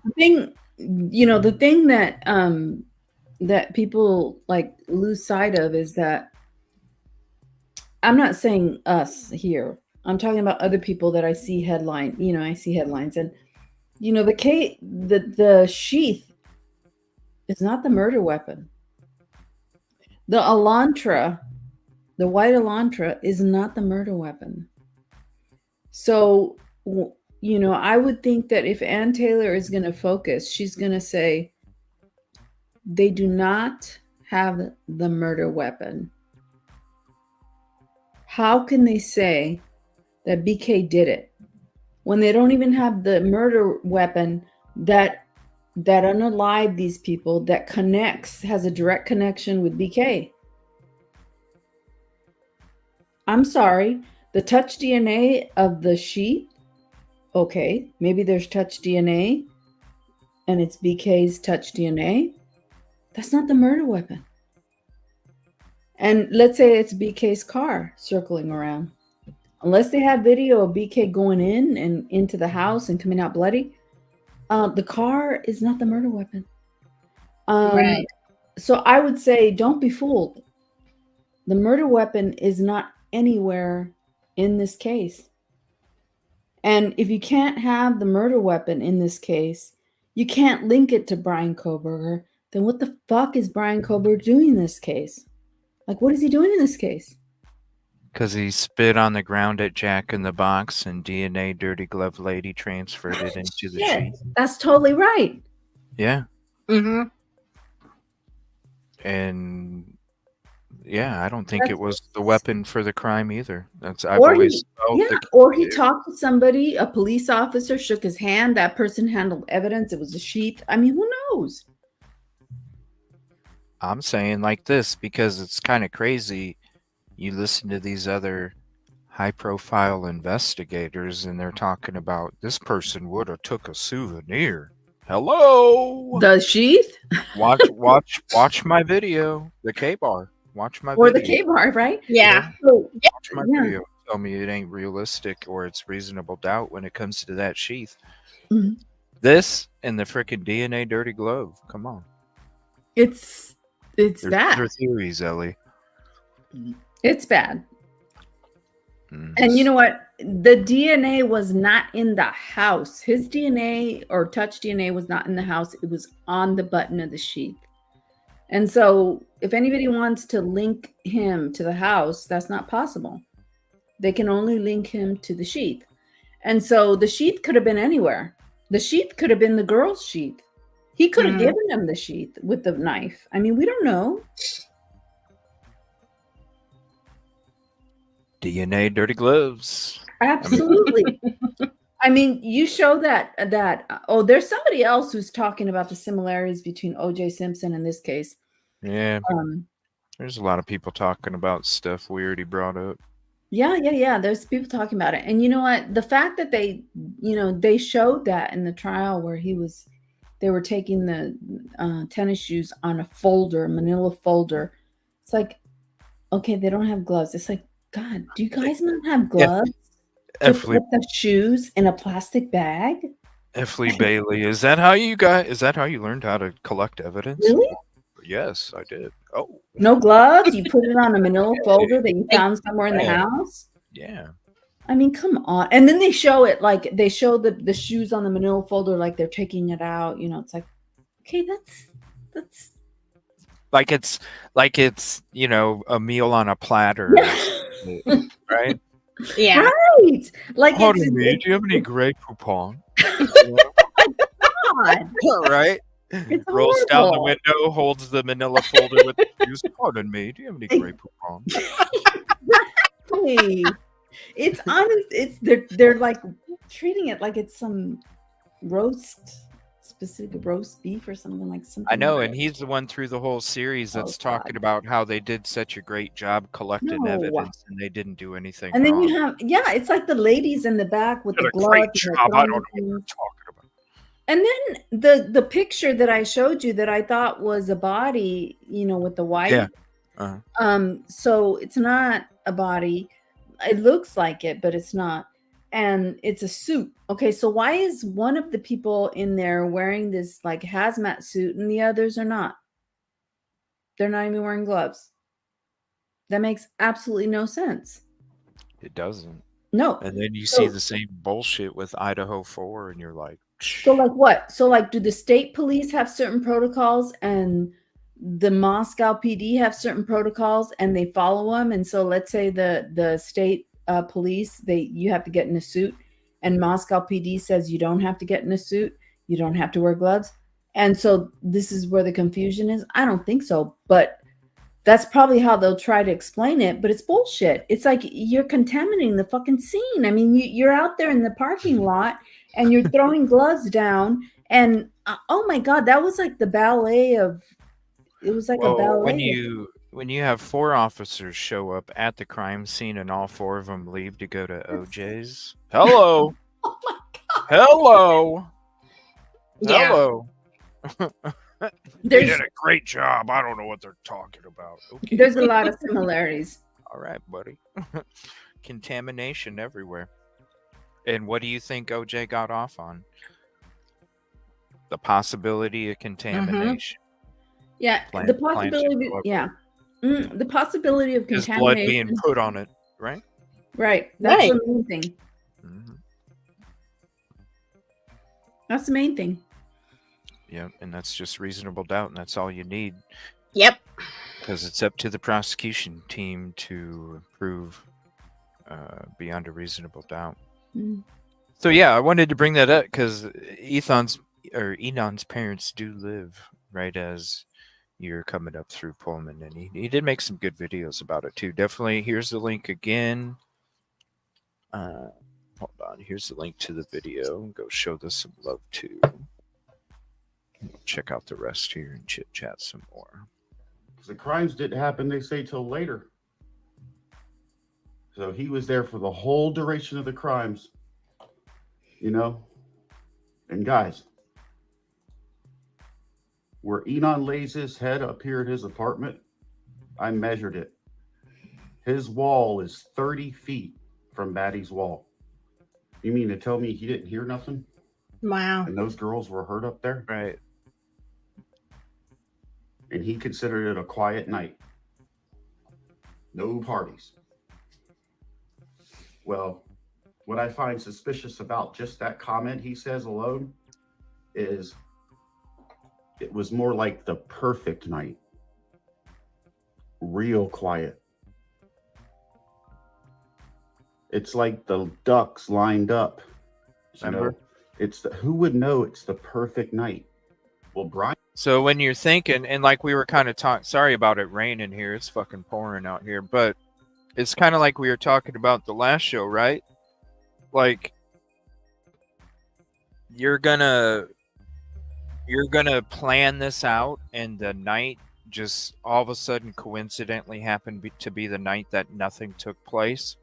Or does it make more sense that somebody was there and said, damn, there's nothing going on tonight. This is a perfect night.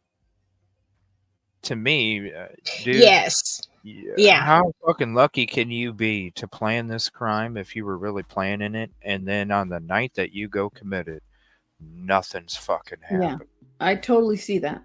Yeah, me too. I mean, it makes sense. Okay, so like I processed it in my head. It makes sense that somebody might have been thinking about it, had their kit ready, fantasizing about it. And then there's this night where nothing's happening. And it's like, is this the night, you know? And they do it.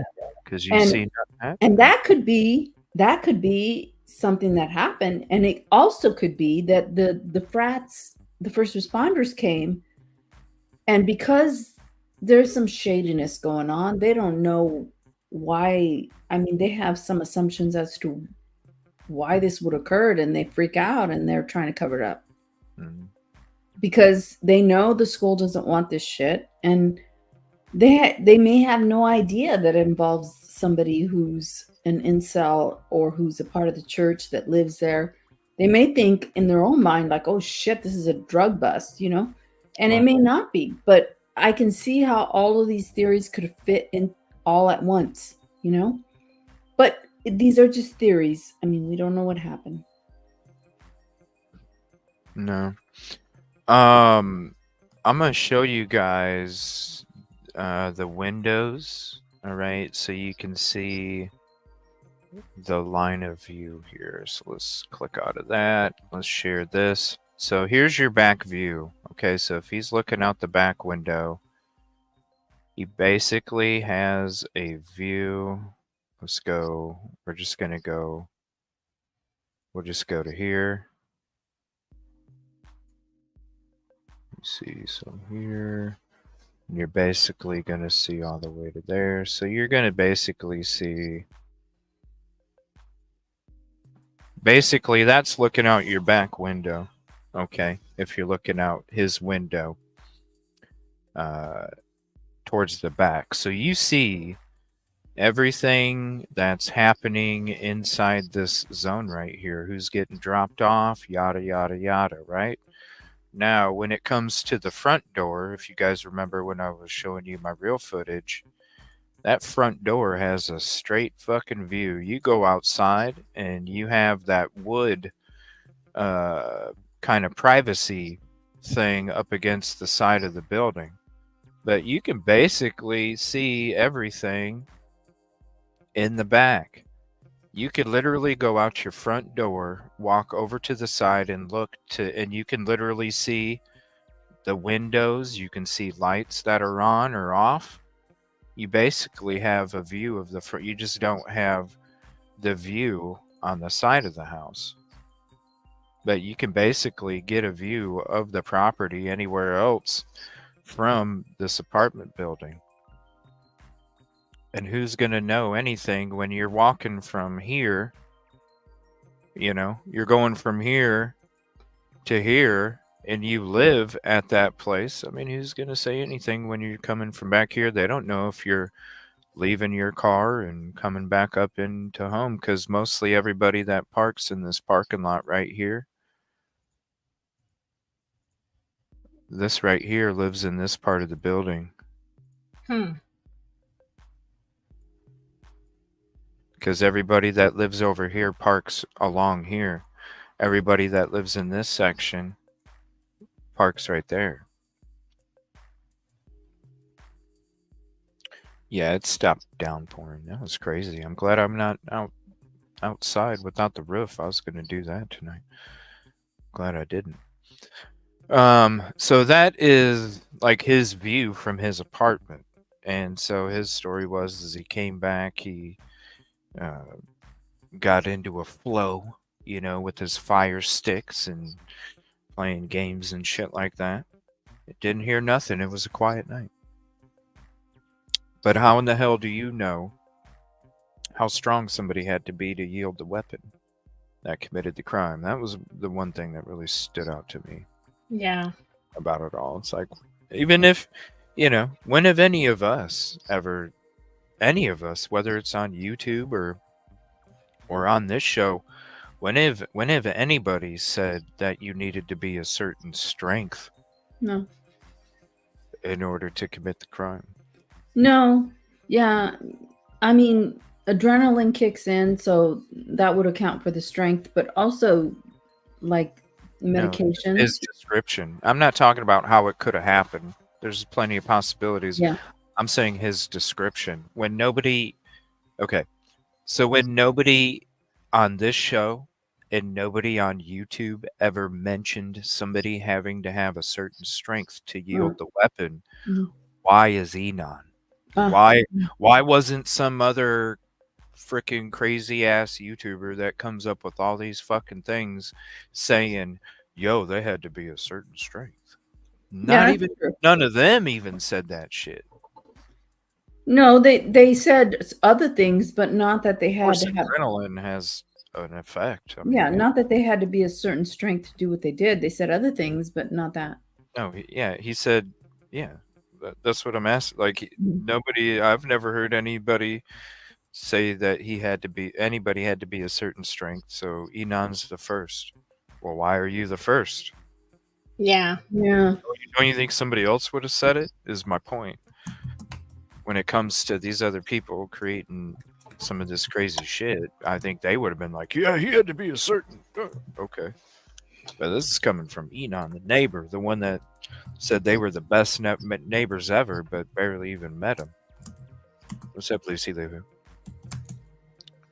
So that's his viewpoint. He could basically see it. And you obviously know he was outside watching windows, because that's what he was looking at when he wanted to go run and introduce himself with that half-open wine. Saw him coming up through his window. Oh, shit. Brian wouldn't. He's just new to the area. How would he know it's the perfect night?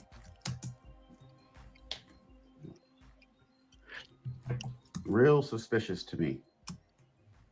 But right here, you guys, we're at the corner of King and Queen, okay?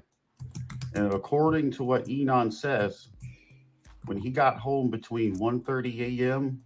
and 2 a.m., the night of the crimes, after hanging out with a coworker or co-workers, because he changed that story, and changing stories is a lie, in my opinion.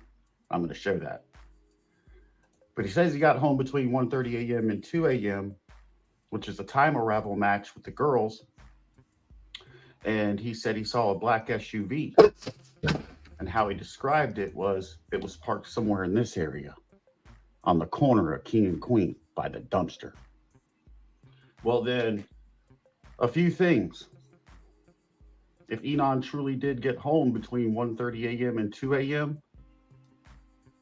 come trial time, I can't wait to see the video, the light bulb cam footage. Oh, of Enon. We should see 2 cars turn this corner between that 30-minute time frame. Yeah. We should see Enon's, because he admits to driving home that night. And the private ride. And the ride share that dropped off the girls. Yep. So I'm going to make note of that come trial time. If we get to see this light bulb, it is a good point. Trial, very good point. We should see 2 cars turning this corner at least, if not more. We should see 2 cars turning this corner. One should be Enon's, and one should be the ride share. And then also, if Enon's story is correct, there should be a black SUV parked here, like he describes. We should see all that. No, Detective, the coat was next to the apartment building on Taylor Avenue between Banfield and the apartment building. Can you do me a favor, Yoli, and mute that when you're typing? Oh, I'm so sorry. It's okay. Okay. I didn't know what that was. I was like, is it raining really hard? I said, this is where this could either help Enon or hurt Enon. If Enon truly did turn this corner and he got home between 1:30 a.m. and 2 a.m. And Katrina brings up a great point too. Those tire tracks out front. Mm-hmm. You would have heard that shit. Yep. You would have heard that shit too. Damn straight. Good point, Katrina. He said he should show up on this light bulb cam. That would corroborate his story. Okay. That would be a check for Enon for telling the truth. But if he doesn't show up on this light bulb cam come trial time, and there's only the one car that turns this corner, and it's the ride share, and there's never 2 cars, we'll know Enon told another lie. And he never did get home when he said he got home. That's a very good point. And that'll be your boom. What if he was on foot? But yeah, the light bulb cam, I thought he said he drove home, didn't he? Crystal, you said you had everything written down. Didn't he state that he drove home? I thought he said he did. See, I haven't seen all of his interviews. We only went through, I think, two, I think. That was it. Yeah, see, I only saw one, and it was so long ago, I can't remember a whole lot. Yeah, I felt like he did. I don't know. I could have swore he said he drove home. feel like it's going to hold a good portion of the evidence in this case, you guys. When law enforcement have our suspect in the white Elantra turning this corner on the first appearance at 3:29 a.m., they should have that. And when he turns this corner, there's probably a good chance that they're going to see that that license plate was missing. All right? Because it's an Idaho state law. You have to display a license plate up front. All right? So if you're a law enforcement officer in Idaho and you're looking at this video and you're trying to, see what kind of car it is, you're going to see that first. Oh, well, they don't have a license plate up front. That's the first thing the law enforcement officers do. That's probable cause to pull you over to an Idaho cop. Mm-hmm. Because you don't have a license plate up front. Yeah, because it's not legal. And also, I've known criminals that take their license plate off a couple blocks away before they go commit the crime. And after they commit the crime, they go somewhere a few blocks away and put them back on. Yep. So it could be like that too, we know we're going to commit this. We know you got to think about it like this too. It's a small department. They're going to have a rotation. Okay. They're going to have a rotation of when they come through. They're not just going to come through that road at any old time. They're going to have a rotation where they come through. Maybe they swing through Queen Road. at 7:20 every night and 7:20 every morning. And people know that. And so, it could be, yeah, I know they're not going to be patrolling this right here.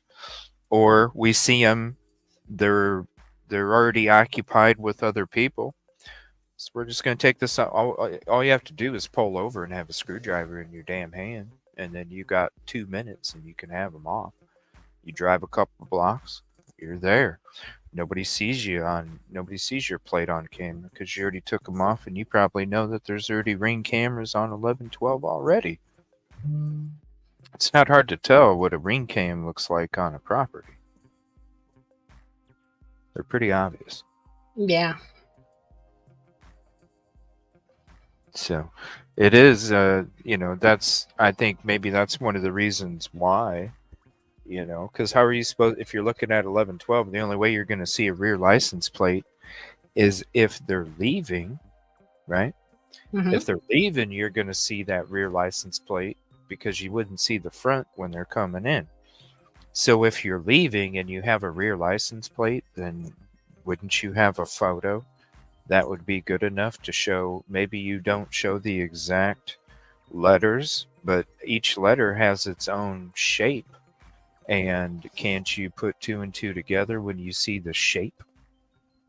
Yeah, you would think. There's distinct shapes with each number and letter. Mm-hmm. Of course, 3s are going to look like 8s, but I mean, you can do process of elimination and get a pretty good idea of a license plate. And then wouldn't you want to put that vehicle out there? Because then you could catch the person even quicker if they're going out of state.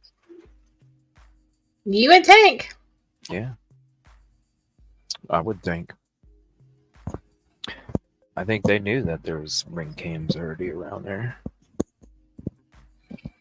There's plenty of criminals that take their license plates off, too. The smart ones. I work with a lot of dumb criminals. That's true. That's true. Some play checkers, some play chess. It just depends. Depends what you can handle. But yeah, it's got to show. It's got to show Enon. It's got to show anybody. Private Ride, everybody. Because you saw how clear that picture was from 1112. That's a pretty damn clear picture when it comes to vehicles coming through. And you got to think, too, you're getting a good image if you pause it because it's at a low rate of speed coming around that corner. There's a stop sign right there, too. Not that they're going to obey the stop sign, but if you think about it, it is a T section.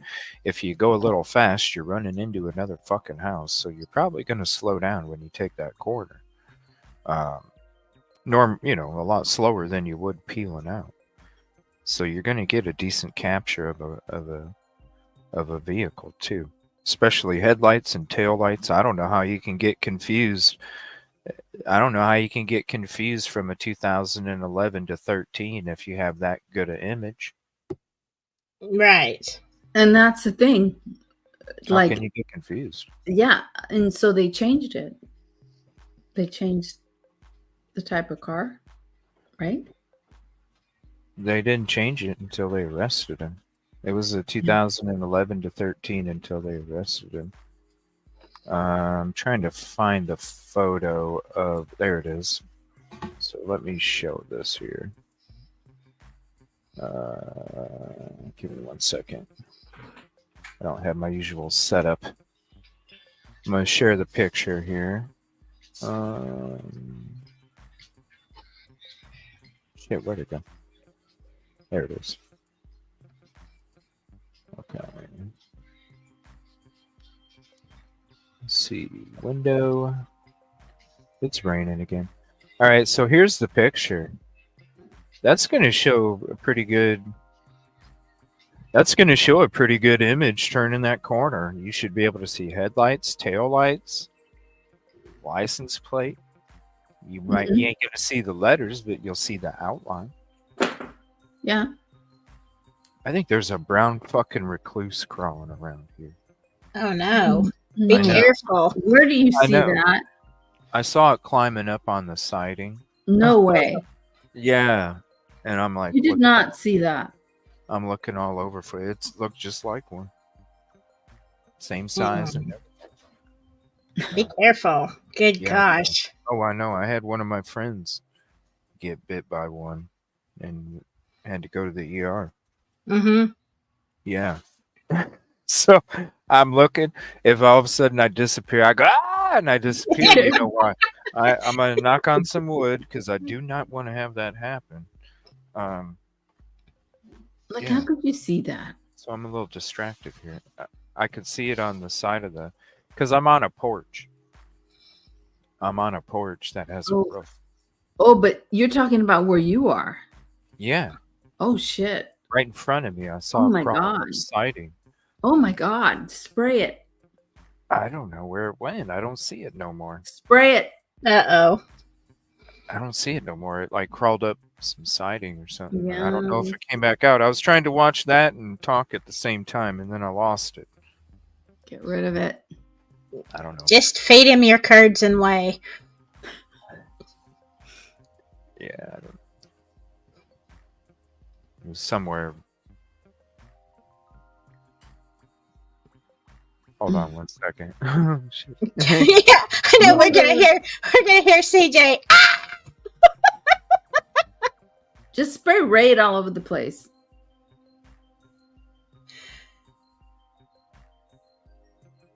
Get your feet off the floor. Yeah, that too.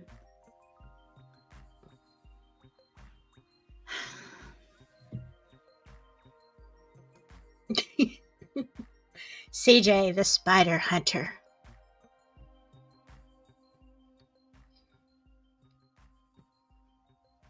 Those are terrifying, though. I've seen so many bad wounds from those bites.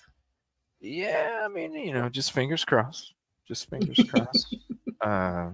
We'll be going another, I don't know, hour, 2 hours or so. So, just fingers crossed we can get through it. We'll be good. I'm just going to keep an eye out.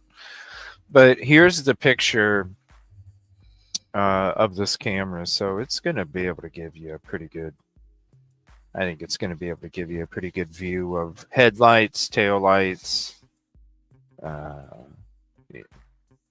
I think it'll be very, very beneficial. Like he was saying, like Doc was saying, when it comes to that camera, you're going to be able to see a lot. And that's just not necessarily the person that's committing the crime or whatever, but because who says they drove through there?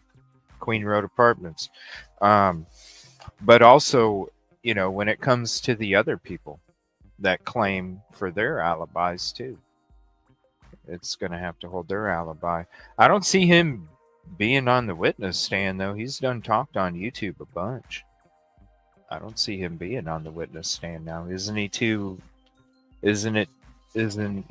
tainted now to even be on a... How is he credible, right? Yeah, I wouldn't think so. How would that work? How would that work? I wouldn't. What do you guys think? I don't know. I think once he was on all these talk shows, you pretty much violated the gag order. You're not supposed to talk about it at all. So you violated the gag order if you were under subpoena and then you were talking. So you're talking about Enon? Yeah. Yeah. Yeah, because he won't be on the witness stand. They can't use his testimony.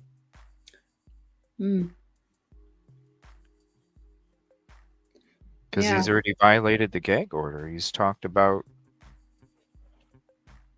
I mean, hell, he described how heavy the weapon was.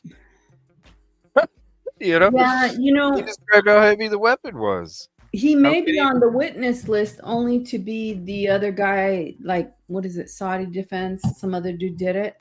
So he may be on the witness list in terms of pointing the finger to him.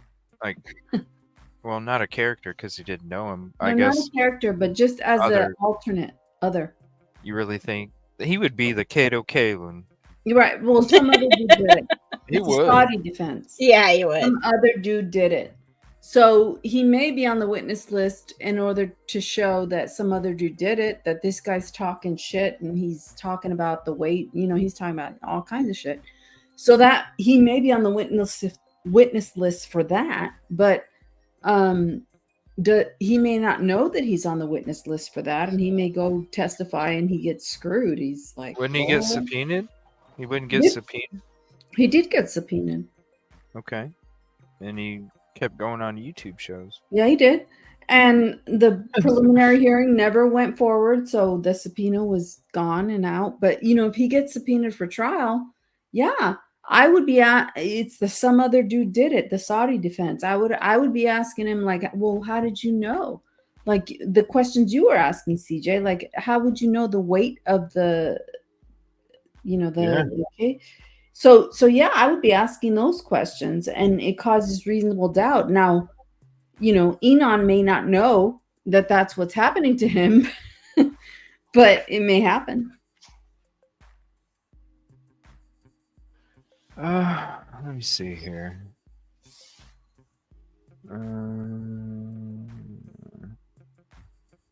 Well, oh no. Like, how could you? Because he said so many different. He said so many different things on YouTube. They could literally play video clips of him saying, "Okay, well, he said this on this date, and then he said this on this date, and then where's his credibility?" So why would they even call him? No, you know what I mean? Because then that's a witness that looks bad on you because you brought a witness up to the stand that's not credible. So you're almost wasting their time.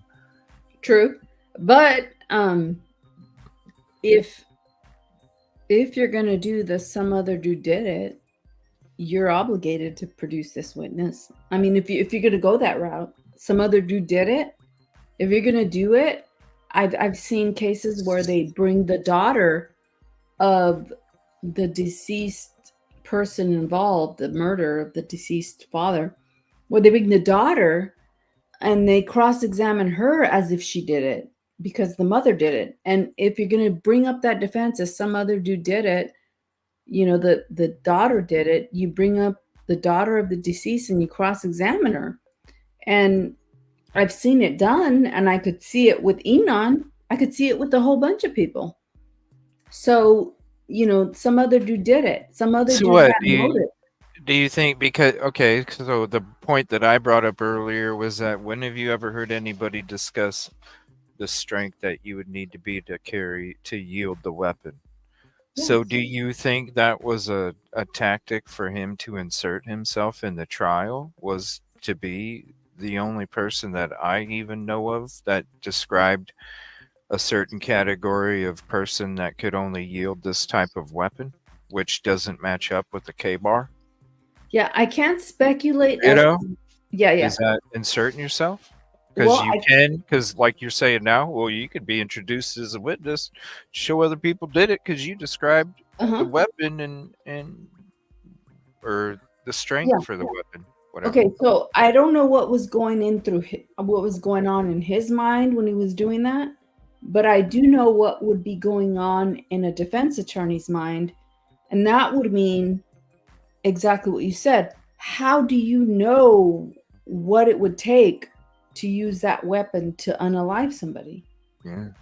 Mm-hmm. So it's not so much about the truth of the matter, it's about how he knows that. If he said something like that, how do you know that? You've done it before? You have experience with knives? If you're going to go with some other dude did it, you got to show some other dude did it and they had a motive.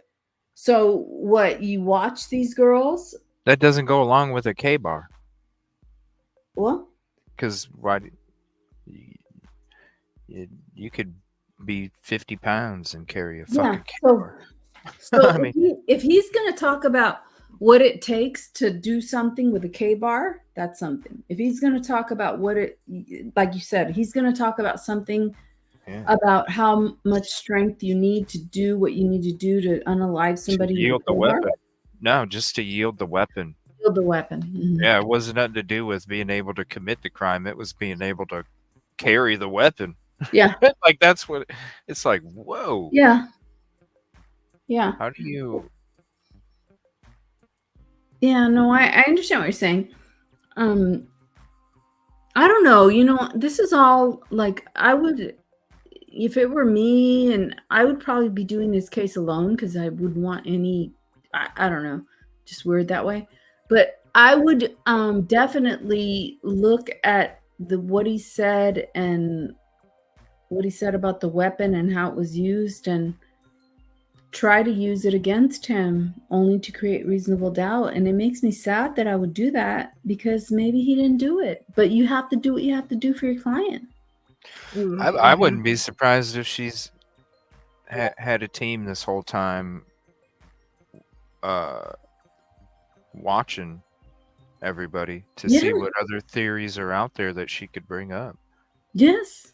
I wouldn't be surprised. I've never sent her anything, but I wouldn't be surprised if somebody did send her the DNA. Oh, come on. There are a lot of people that send her a bunch of shit. Shit like that. Yeah. You know, I never have, but I'm Yeah, sure it's not, somebody you sent shouldn't. the video to her team or something, especially DNA Dirty Glove. Yeah. You're damn right. Well, I think that DNA Dirty Glove is just going to be something. It's not something right now because everybody is into gossip and everything else. But I think at the end of the day, when it comes to gathering evidence, it's going to be something. Mm-hmm. It has to. Imagine if you had video of the investigation for OJ walking in there with contaminated PPE. No.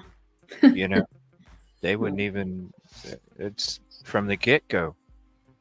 I mean, isn't that something you'd probably play from the beginning? Like, look, before we even get into this jury, I want you guys to see what took place before this was even And like, if I'm on the other side, I'm going to say this was a crime of horrific measures. It was horrific. The people, the first responders, everybody else, they were in shock. They're humans. Yeah. Well, did they forget to do some stuff? Yes, because they were distressed. But guess what? That doesn't exculpate them. Yeah. It means airplane people, make sure you have the good bolts on the doors and the good bolts on the wheels. Yeah, it means that you're human and you're negligent, and that's why the fuck you have insurance. Oh shit. I would hate to have that be told to me if I was on a plane where the door blew off. Yeah, I know. Shit. We got problems. We got problems. I don't cut, you know what I mean? I don't cut half-ass on my work, but nobody else better cut half-ass on, Yeah. So it's all just it's all like, if you look at it from a reasonable person standpoint, that's all anybody can ask for. And I think there's going to be parts of this case where a reasonable person is going to be outraged. And I think there's going to be parts of this case where a reasonable person might understand. But at the end of the day, it's, reasonableness is what people want. That's how people understand things, is reasonableness. And 8 hours to call 911, it's not reasonable. And it's not reasonable to me. It's not reasonable to most people. And so, and this is like a negligence standard, the reasonableness, because criminal standards are higher. I mean, it's beyond a reasonable doubt. But I think if you start with reasonableness, that's where you get your audience. That's where you get the jury to see if there's enough circumstantial evidence to convict Brian. And when you have the coroner describing how messy it was, and other people describe how messy it was and how traumatic it was, then how in the hell do you not know what took place when you opened your door? Exactly. Exactly. Like, let alone the smell. When you open your door. Come on. Is between two different rooms, you don't think there's a path? There's none of these, fraternity guys that are first responders. They're not going to be able to stomach that shit. Fuck no, the regular responders weren't. No, especially if it's somebody How would they the know. volunteers? You know, how would the volunteers? They're going off more of a textbook than the main. Yeah, At and least these the main have some experience. Yeah. exactly, Out of and that. this is their peers too. Can you imagine? I mean, you know, you're a first responder for the college, and these are girls that you know. Yeah, you're not going to be able to handle that. No, not at all. It's like it's almost like, you know, you have my best friend finding me in a house where I've been killed, and they go in and look.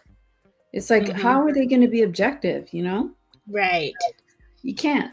So, but I do really like the theories that we've come to. The theories that we've come to as a result of everybody, plus CJ, his theory that he got about the first responders. I really like that that it's a theory. That's and the only thing that that makes sense. and that theory is not exclusive of some incel being in the neighborhood doing this crime. It's not like those theories both could be right, because incel in the neighborhood could have had some weird ideas and, you know, had this backpack packed waiting for the right time, and then it happens, and then you have these sorority and fraternity people who want to keep it quiet because that's what they're told to do, and they're first responders. And Yeah, they just raised keep it quiet. $463,000 too. Right. You know? And they don't know. I mean, they don't know who did it. It could have been an incel, it could have been some drug pin or drug king or whatever. They don't know, but they're trying to keep it quiet. So everything could be real. All of this could theoretically happen. And it may be something totally different. That's what blows my mind. It's like if it went to trial and we hear something completely different, we're like, whoa, you know? But that's what we're left with. And I mean, yeah, because any of these could be true. And even the first responder, just because it would be hard on somebody that was their peer, doesn't mean, because it took, in my opinion, it took something of a psychopath to do something like this. So you're not talking about a regular student, a regular first responder. You're talking about somebody out of, the box. Yeah, I would agree with that. And to say it's the first person that was in a medical field that committed that kind of crime, I mean, come on. No. They make TV shows about people being in that because, even like the people setting fires, the firemen setting fires, they're not first responders. Well, how many nurses have, been SKs? They finally catch them. I mean, they go into that. Yeah. You go into that field sometimes with, wrong intentions. And they think that they're saviors, some of them, and they think they want to put these people out of the misery, but they don't know what they're talking about. It's a delusion. No. It's a delusion. What if I'm here to help you was, one of them church incels that they're helping them get to Jesus quicker. Oh no. Yeah. Oh my gosh. Yeah. It could be. Absolutely. It could be. You know, but I always thought I'm here to help you meant I'm here to help you clean it up. I'm here to help you get it done. But when I heard about the first responders, it's like that's what a first responder would say. I'm here to help you. 100%. And then and then you have Hunter taking the pulse of somebody who is probably, just look at him and he's especially if they're there for 8 hours, man. You take the pulse. Hello.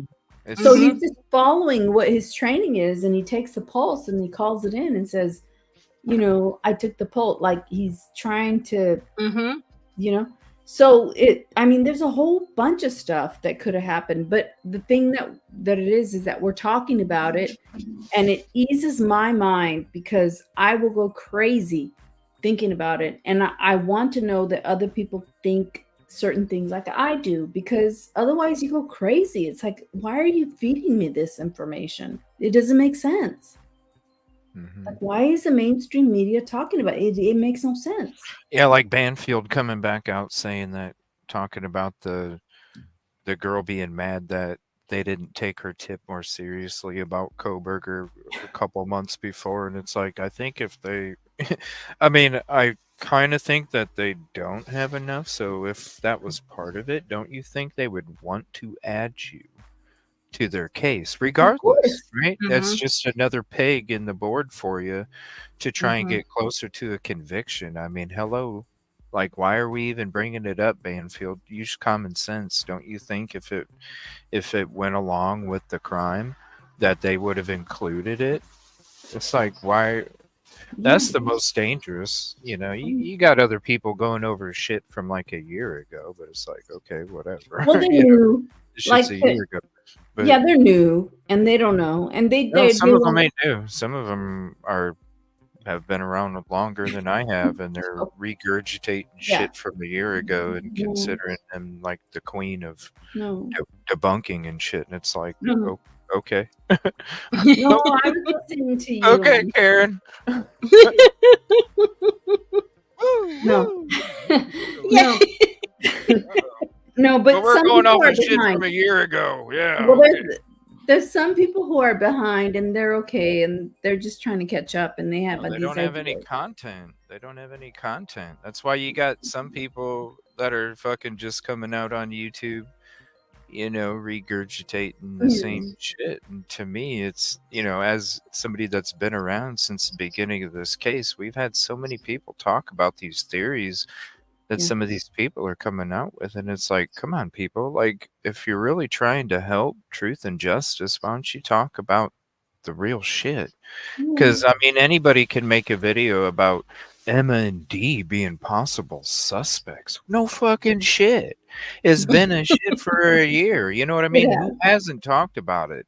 Yeah, but what if you're really about truth and justice, then fucking talk about the shit that is current. Like this DNA shit. And, I do feel that way. Like, come on. Like, yeah. And people are like watching this shit, and then they're coming into our shows, and they're like, "Hey, did you know this?" It's like, yes, we did. Yeah, we did. Yeah. No, I know. Or stealing from your show, CJ, and then all of a sudden they've got a That's because you're the man. No, it's not that. It's because it's the bigger fish eating off the little fish. They have a lot more subs than I do. They don't have content, so they go to listen. That's why you get people that'll come into this show and be like, "Did you hear so and so come up with this?" And it's like, yeah, but it's because I don't have that reach that they do. So then when they come out with it, even though they copied my shit to the to more people than the community, it looks like they're the ones that came out with it. Yeah. And it's like, why? I mean, that's cool. You're getting 15, 20,000 views on something that everybody's done talked about. But if you're really about truth and justice, we could be talking about the same old shit every fucking night too, but we're not. We're coming out with different things, different thoughts, different theories, different opinions, different way to look at things. That's yes. And the fact that you talk passionately about the incel in the neighborhood as passionately as you discuss, the frats and what they were doing. Yeah. Nobody's stealing nobody. Tommy said somebody was making video. He thought they made and this is what I'm saying. On the last show that Tommy was on, we were talking about the Sigma Chi first responder shit, and we were talking about the late shoe print wasn't one of the first responders. And then he's like, yeah, somebody came out with a video about this a few days ago. He's like, when did you come out? I was like, a week and a half, 2 weeks ago. And I guess you did come out with it first. It's like, yeah, that's what they're doing. They're coming to the show and, they're seeing shit that we're talking about, and then they're just writing their own little 10-15 minute video script, talking to a camera and acting like it's something that ain't nobody heard before, and then the people just suck that shit up. And it's like, okay, why don't you talk about like the DNA or the first responder shit, especially the DNA though? Like, well, I don't understand because it. you Like, know what, the Supreme Court, I'm almost positive they can't go into the IGG and look into how it was handled and everything else. That's too detailed. That's like, it needs to be litigated. It needs to be. well, you can. What I'm saying is you can question the Zana bag.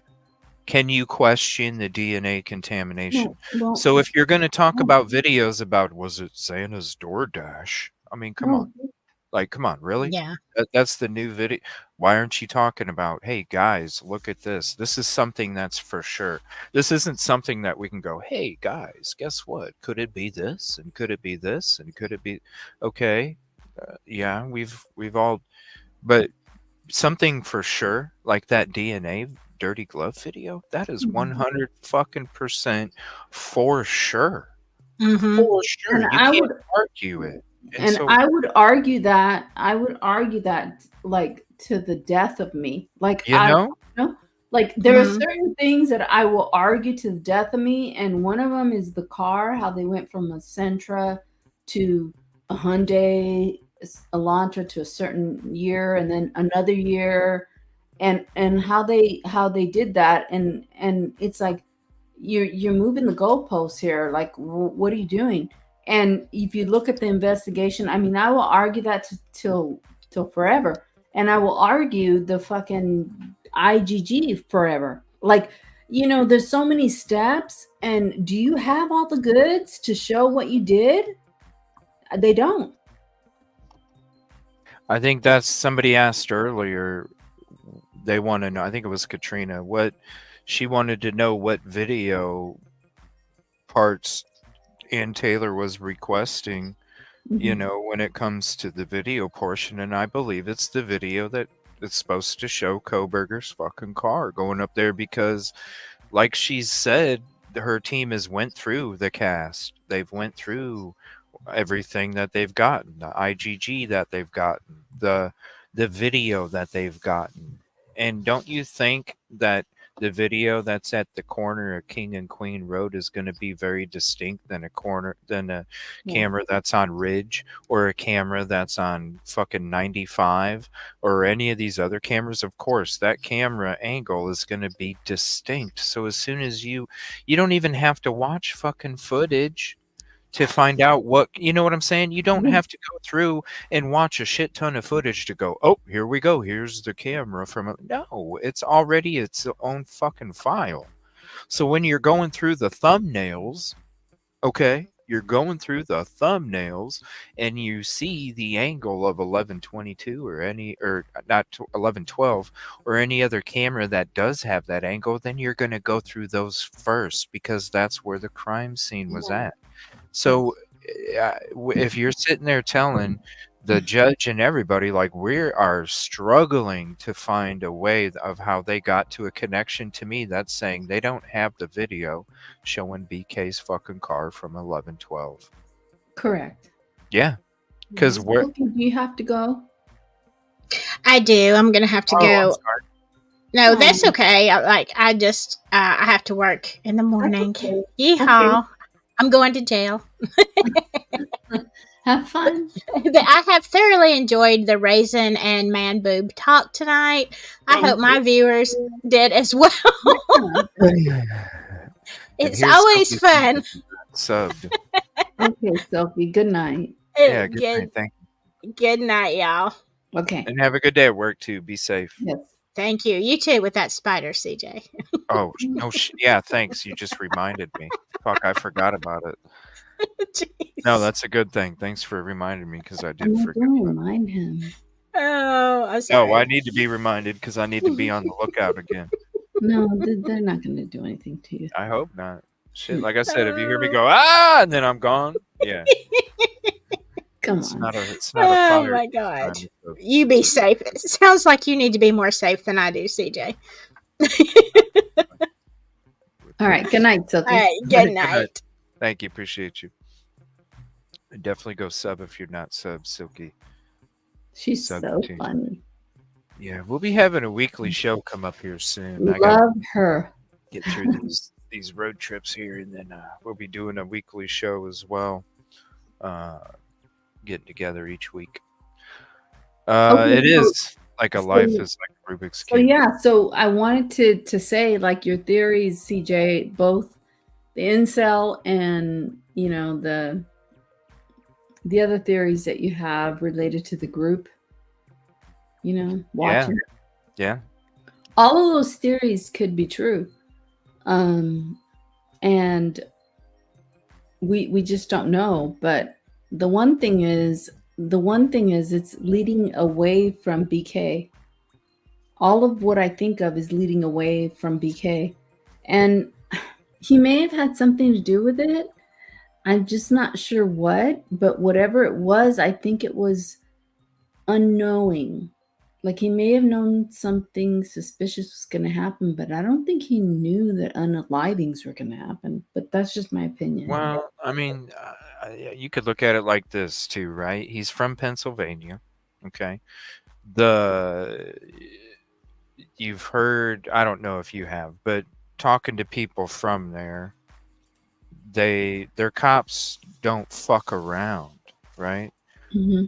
So think about it like this. You're going out to Idaho, Moscow, Pullman. You're from the East Coast, which it's done a little different than Moscow, Pullman. Mm-hmm. You get to Moscow, Pullman. We've been talking about how it's not just the MPD, it's all Right. these other agencies and organizations that are ranking up, keeping the bad calls down, keeping this shit going up. And if he's trying to be all that he can be when it comes to LE, wouldn't you? He's not going to be the first person that wanted to be a law enforcement or had some kind of law enforcement experience that went to somebody above them and said, "Hey, I noticed some shady shit going on." Right. But usually people like that, and in my experience, because smart people go and say, hey, this shit's going on, a lot of people don't want to hear it. Well, think about it like this, though. We know that there's FBI agents out there before. Mm-hmm. Not necessarily that he's an informant working for the government, but what if he was one that called in the FBI about the shady shit that was going on? Because who can think about it? I mean, I went through it a couple times in Akron and in Cleveland, where you had the FBI coming in to fix their fucking corrupt police departments. The FBI. So why wouldn't you contact the FBI and say, "Hey guys, you don't have to be working for them. You could just be like, yo, look, I'm seeing this shady shit going on, and I think you need to investigate." Yeah. Oh, who's the one that fucking committed this crime? Oh, this fucking guy. Yeah. Because they want to get rid of your ass real quick if you're Yes, coming they do. in with a different approach. Yes, they do. And I understand that part of it, and I understand. Well, Maybe he called it in and they were out there already. Yes. He's the reason why they were out there before. Exactly. Oh, for real. Yeah. That's what I'm saying. Maybe he's the reason. Maybe BK is the reason why. Not that he worked for him, but he was like, yo, because coming from Akron and Cleveland, they had shit happen and then they got brought in. He could have been like, yo, ain't nothing going to come to light because they do such a great job at it. It takes somebody saying something, and I'm not from here, so they're not going to control me. Yeah. And I'm going to speak up, and the next thing you know, they are out there because they're trying to see what the hell's going on. And the LE already know. Oh, he's the guy that turned us in? Yeah. I see that. Or people above. Yeah, I see that. And you know what? I see that there's a whole bunch of people that really want to do good, but they're afraid. Yeah. Yeah, they're afraid to talk. I mean, we even had a person on here where they talked about going against the grain, speaking out, and what the hell happens to where your own family will even agree with them and not you. He said it took him because he made a comment in one of his videos, and I was like, what do you mean? I said, you said in your video about how finally now, after all these years, you feel like you could come back and have a real conversation about mutual people that you know, and you not get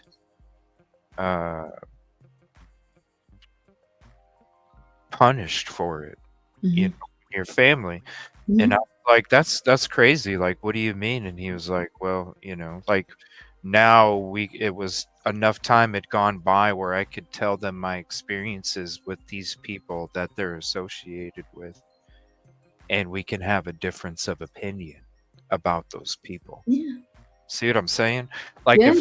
if they're able to manipulate your family to where your family would be like, look, you can say that about Brother Jim, but you're my brother, and I think you're lying over Brother Jim. Like, Yeah. I believe Brother Jim more than you, Billy. That's where their control is that much. Yes, I do see Don't that. like people that fucking go against the grain. Hell, you got Idaho house sale guy trying to sell you houses, but telling you don't move here if you can't deal with these things. Yeah, no, and it's always people who go against the grain, who just want things to be right, and you know fair and it's free. yeah, like things to be honest and right, like, you know, I don't know how to explain it, but things that, you know, you have public entities and you want them to do what's best for the public because they're public entities. I mean, they are paid by the, you know, we pay them, they're governmental entities and they serve the public, and you want them to do the right thing, right? You don't want them to be corrupt. And so when you find that they're corrupt, it's like it's an offense against the public. I don't care what you say or what you do, but I've always felt that way. And I've gone against governmental entities and I've gone against them and said, wrong. You people are doing wrong. You're not serving the public. And whenever you do that, you're a bad guy. I mean, you're a bad guy because, you know, nobody wants to admit that the public entities are doing anything wrong. And it you know, puts you in a lonely place, and you know, it's isolating. And when you look at these cases, nobody wants to talk for that reason. I mean, you look at Idaho, everybody's afraid. Everybody's afraid. And you know what? It's like, you know, when I had cases against the university, you know, people are afraid, like medical students, that they're going to get, that the school's going to get unaccredited. They're scared that their degree won't be valid, and they have all kinds of personal reasons why they won't come forward. But yeah, they don't want to end up on a magazine or on a camera and be harassed like exactly Germany or the fake BK caller. Exactly. And you know, it's sad, but you know, if people you know, it's easier said than done, and it's not something that I would impose on anybody. But if people could put their fear, you know, away and just do what they need to do. It's hard when your whole family when your whole family will disown you. It's hard because you're the strong enough one, and maybe they're not, and they will disown you because you're too strong. Yes. And that's, you know, that's got to be a tough decision. It is.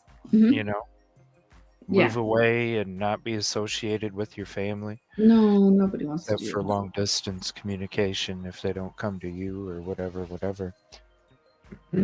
Yeah, it's it would be tough as shit. Yeah. So I'm gonna bring this video up real quick. This is we just came across this I like this guy, Brewski. Yeah, Brewski. Yeah, Tony Brewski. So we're gonna watch this video. He's got a retired FBI behavioral analysis guy. Oh, I love this shit. And they're talking the delays. And so I thought it was interesting because now with Bill Thompson saying September, which he said December 1st, but now he's saying September.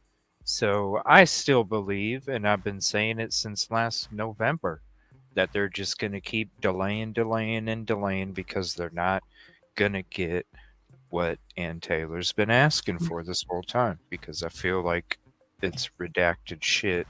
I think that they're going to get to September and he's going to say the same thing, and then they don't have a choice. Is the court going to wait longer? What do you think, Yoli, before we get into this? Do you think they're going to get to September and all of a sudden 5% that's left is going to somehow pop up? I don't see it. I just see him gaslighting. I do see gaslighting.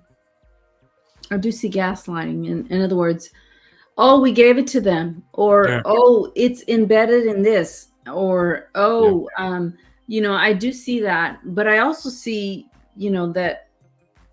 that at some point Ann Taylor's going to have to get comfy with the judge and go through everything, because this is what I would do is you get comfy with the judge and you say, look, judge, this is what they have, and I'm going to go through it with you. And they have him going the other way. They have him driving somewhere else at the time the crime was committed. So I'm going to tell you, judge, and you're going to accept it, that that's his alibi. He was driving away. And the defense witnesses corroborate that. Well, they gotta have it. I think May 24th. Is that when it is? They need the alibi May 24th. Yeah, I would be very different in my approach. Yeah, I would be very different in my approach, and I can't say that my approach would be, it would be acceptable under the Idaho rules of criminal rules or whatever. But my approach would be very different. My approach would be, Your Honor, let's look at the PCA, and I will tell you what my client's alibi is. It is that they have him driving somewhere else at the exact time that they claim the murder was committed.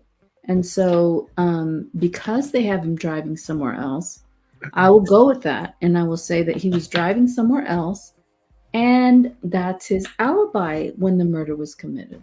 But, Sure he did. I think she did. Yeah, she did. I think she did, yeah. But there's supposed to be more. Oh, I would just... That's what... Yeah, I think she did. She did. More than just driving around. They want the proof. It doesn't have to be, though. Show us. No, it could be whatever he wants. They're tricky. So I just think it's going to get delayed. Now, I don't know. I just see her. She said May, June 2025 if she got the discovery by September, which you're only giving yourself 6 months, maybe more, a little bit more. And that's, if you didn't think you could be ready, I don't know. If you didn't think you could be ready, you were worried about setting a summer 2025 in the hearing before that. You were worried about that already. So then what makes you think you could bump it up quicker if you get the discovery by September when you were asking for the discovery right now? So that's where I'm kind of confused. No, I get it. You know what? I think it's going to be delay. Just like we're about to talk about. So yeah, we're going to check this out. I just came across it a couple shows ago. So we're going to check this.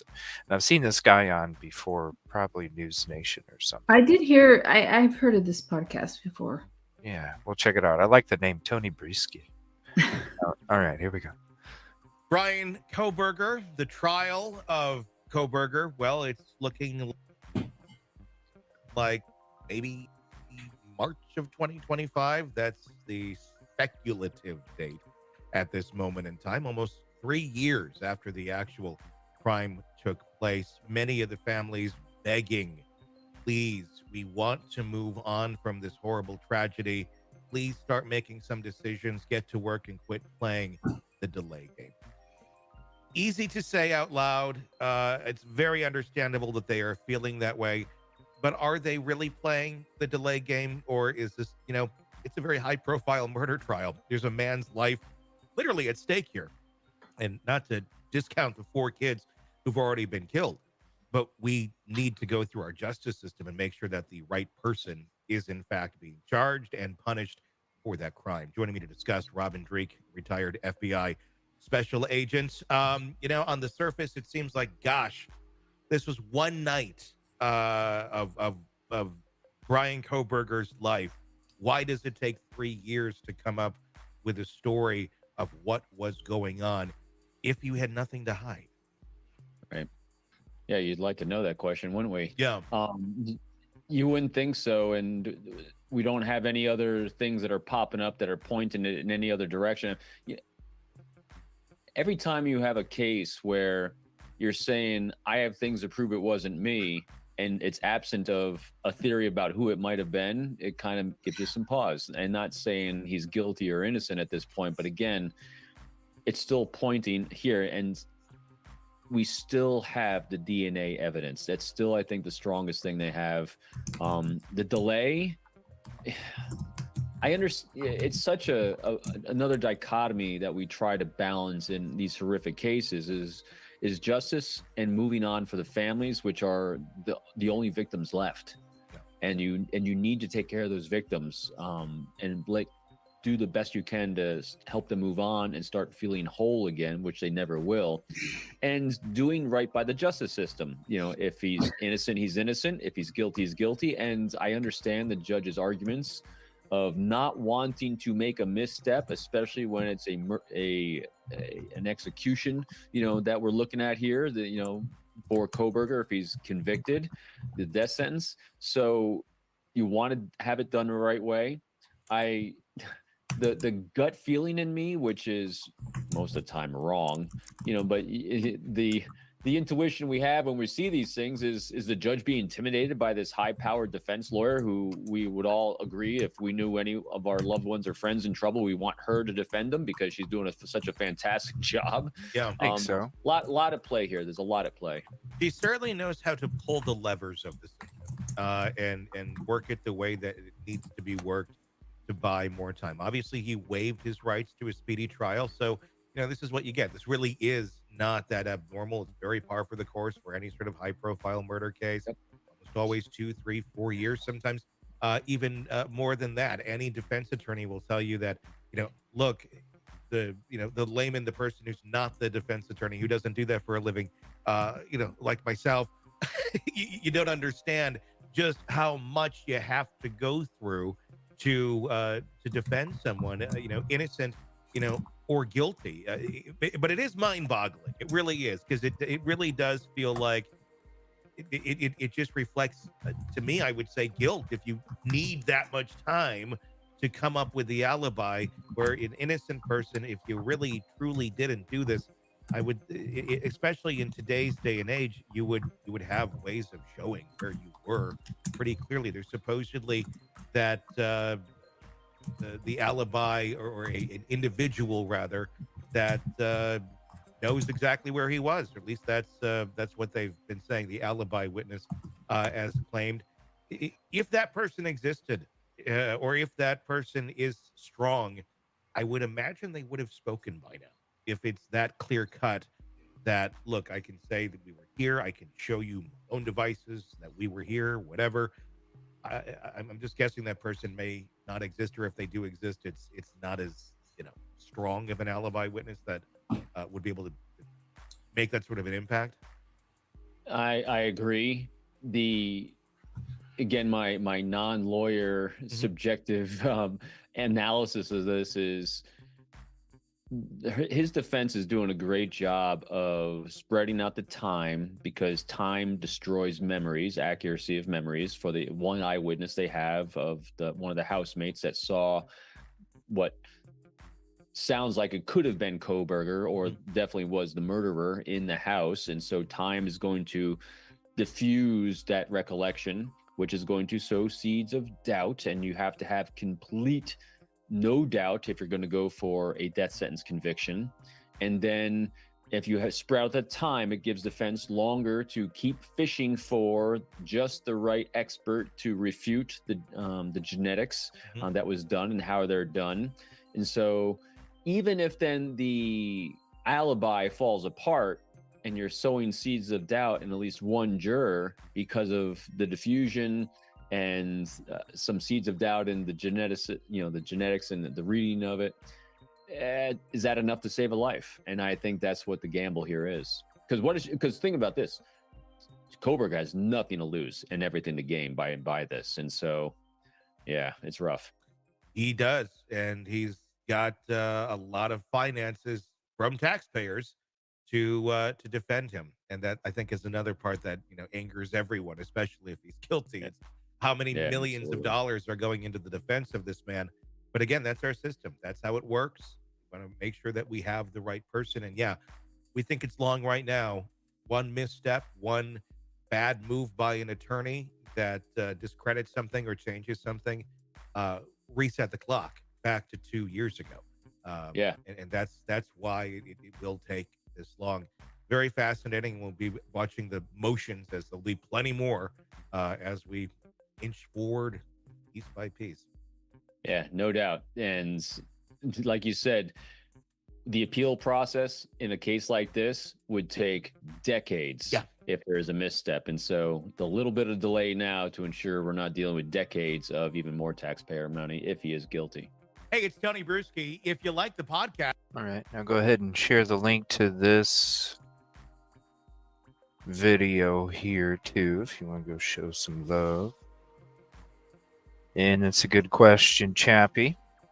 And you got Brett, a lot of good comments too. If acquitted, they will just keep believing they had the Ann Taylor 2017 acquittal. Let me see here. If you haven't checked that one out, and this is where I came up to my conclusion of that exact same thing when I read this article here. When it came to her 2017 acquittal, they're just going to be like, well, because that's what they said in here. They said, well, we sorry the jury didn't agree, but we feel like they still did it, so we're not going to pursue anybody else. They just wanted to get the arrest. That's it. That's sick. Yeah, that's it. But definitely check it out. I think it's like a 25-minute video or something, and then I read the article, kind of going through it, and it's like, what the fuck? How can you even do that to a victim's?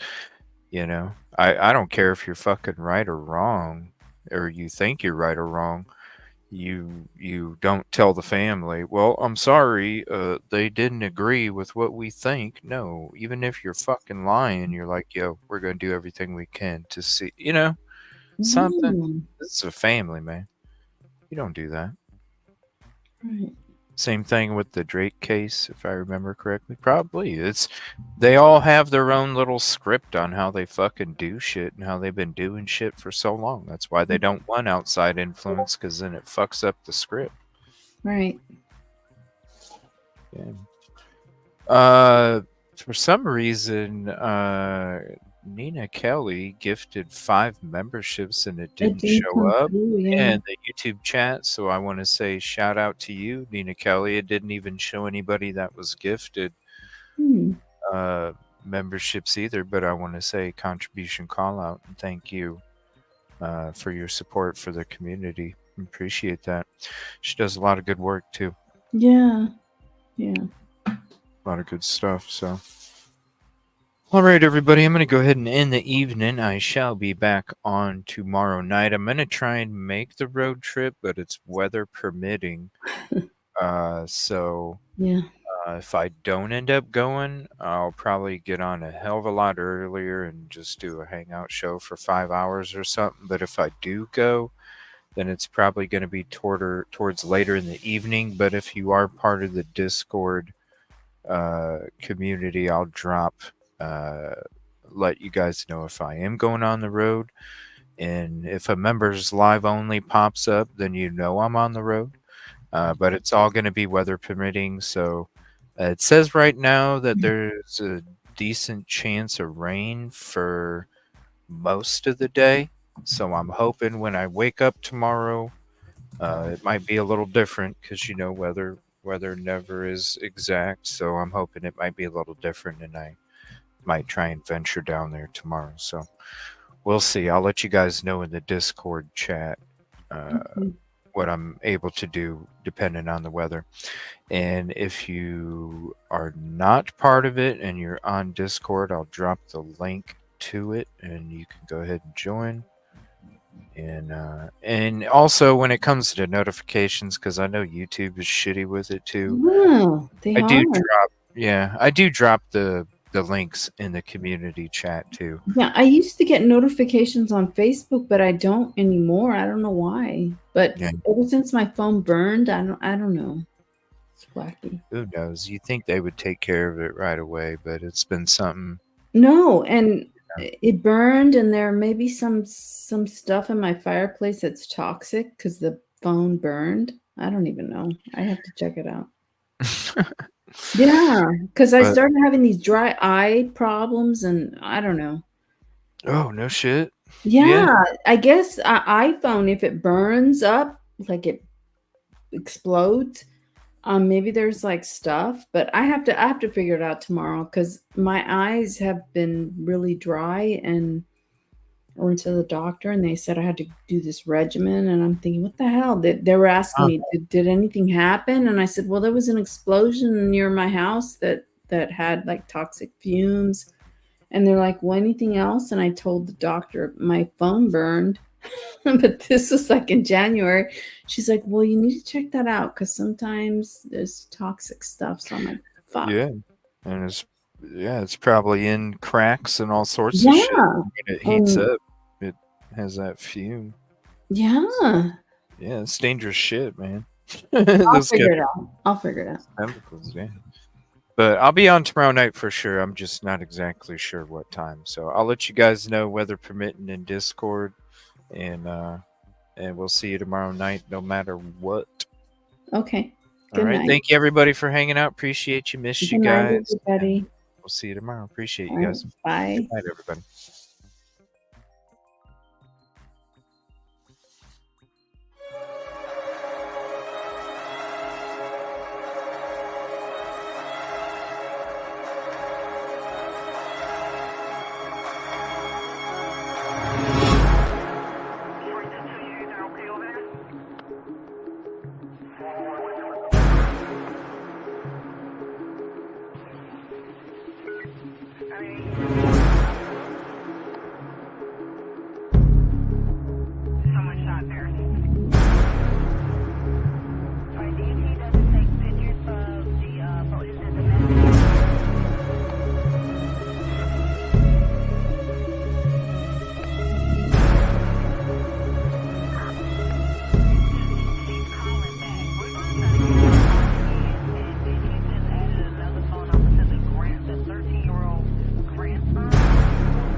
Ep.514.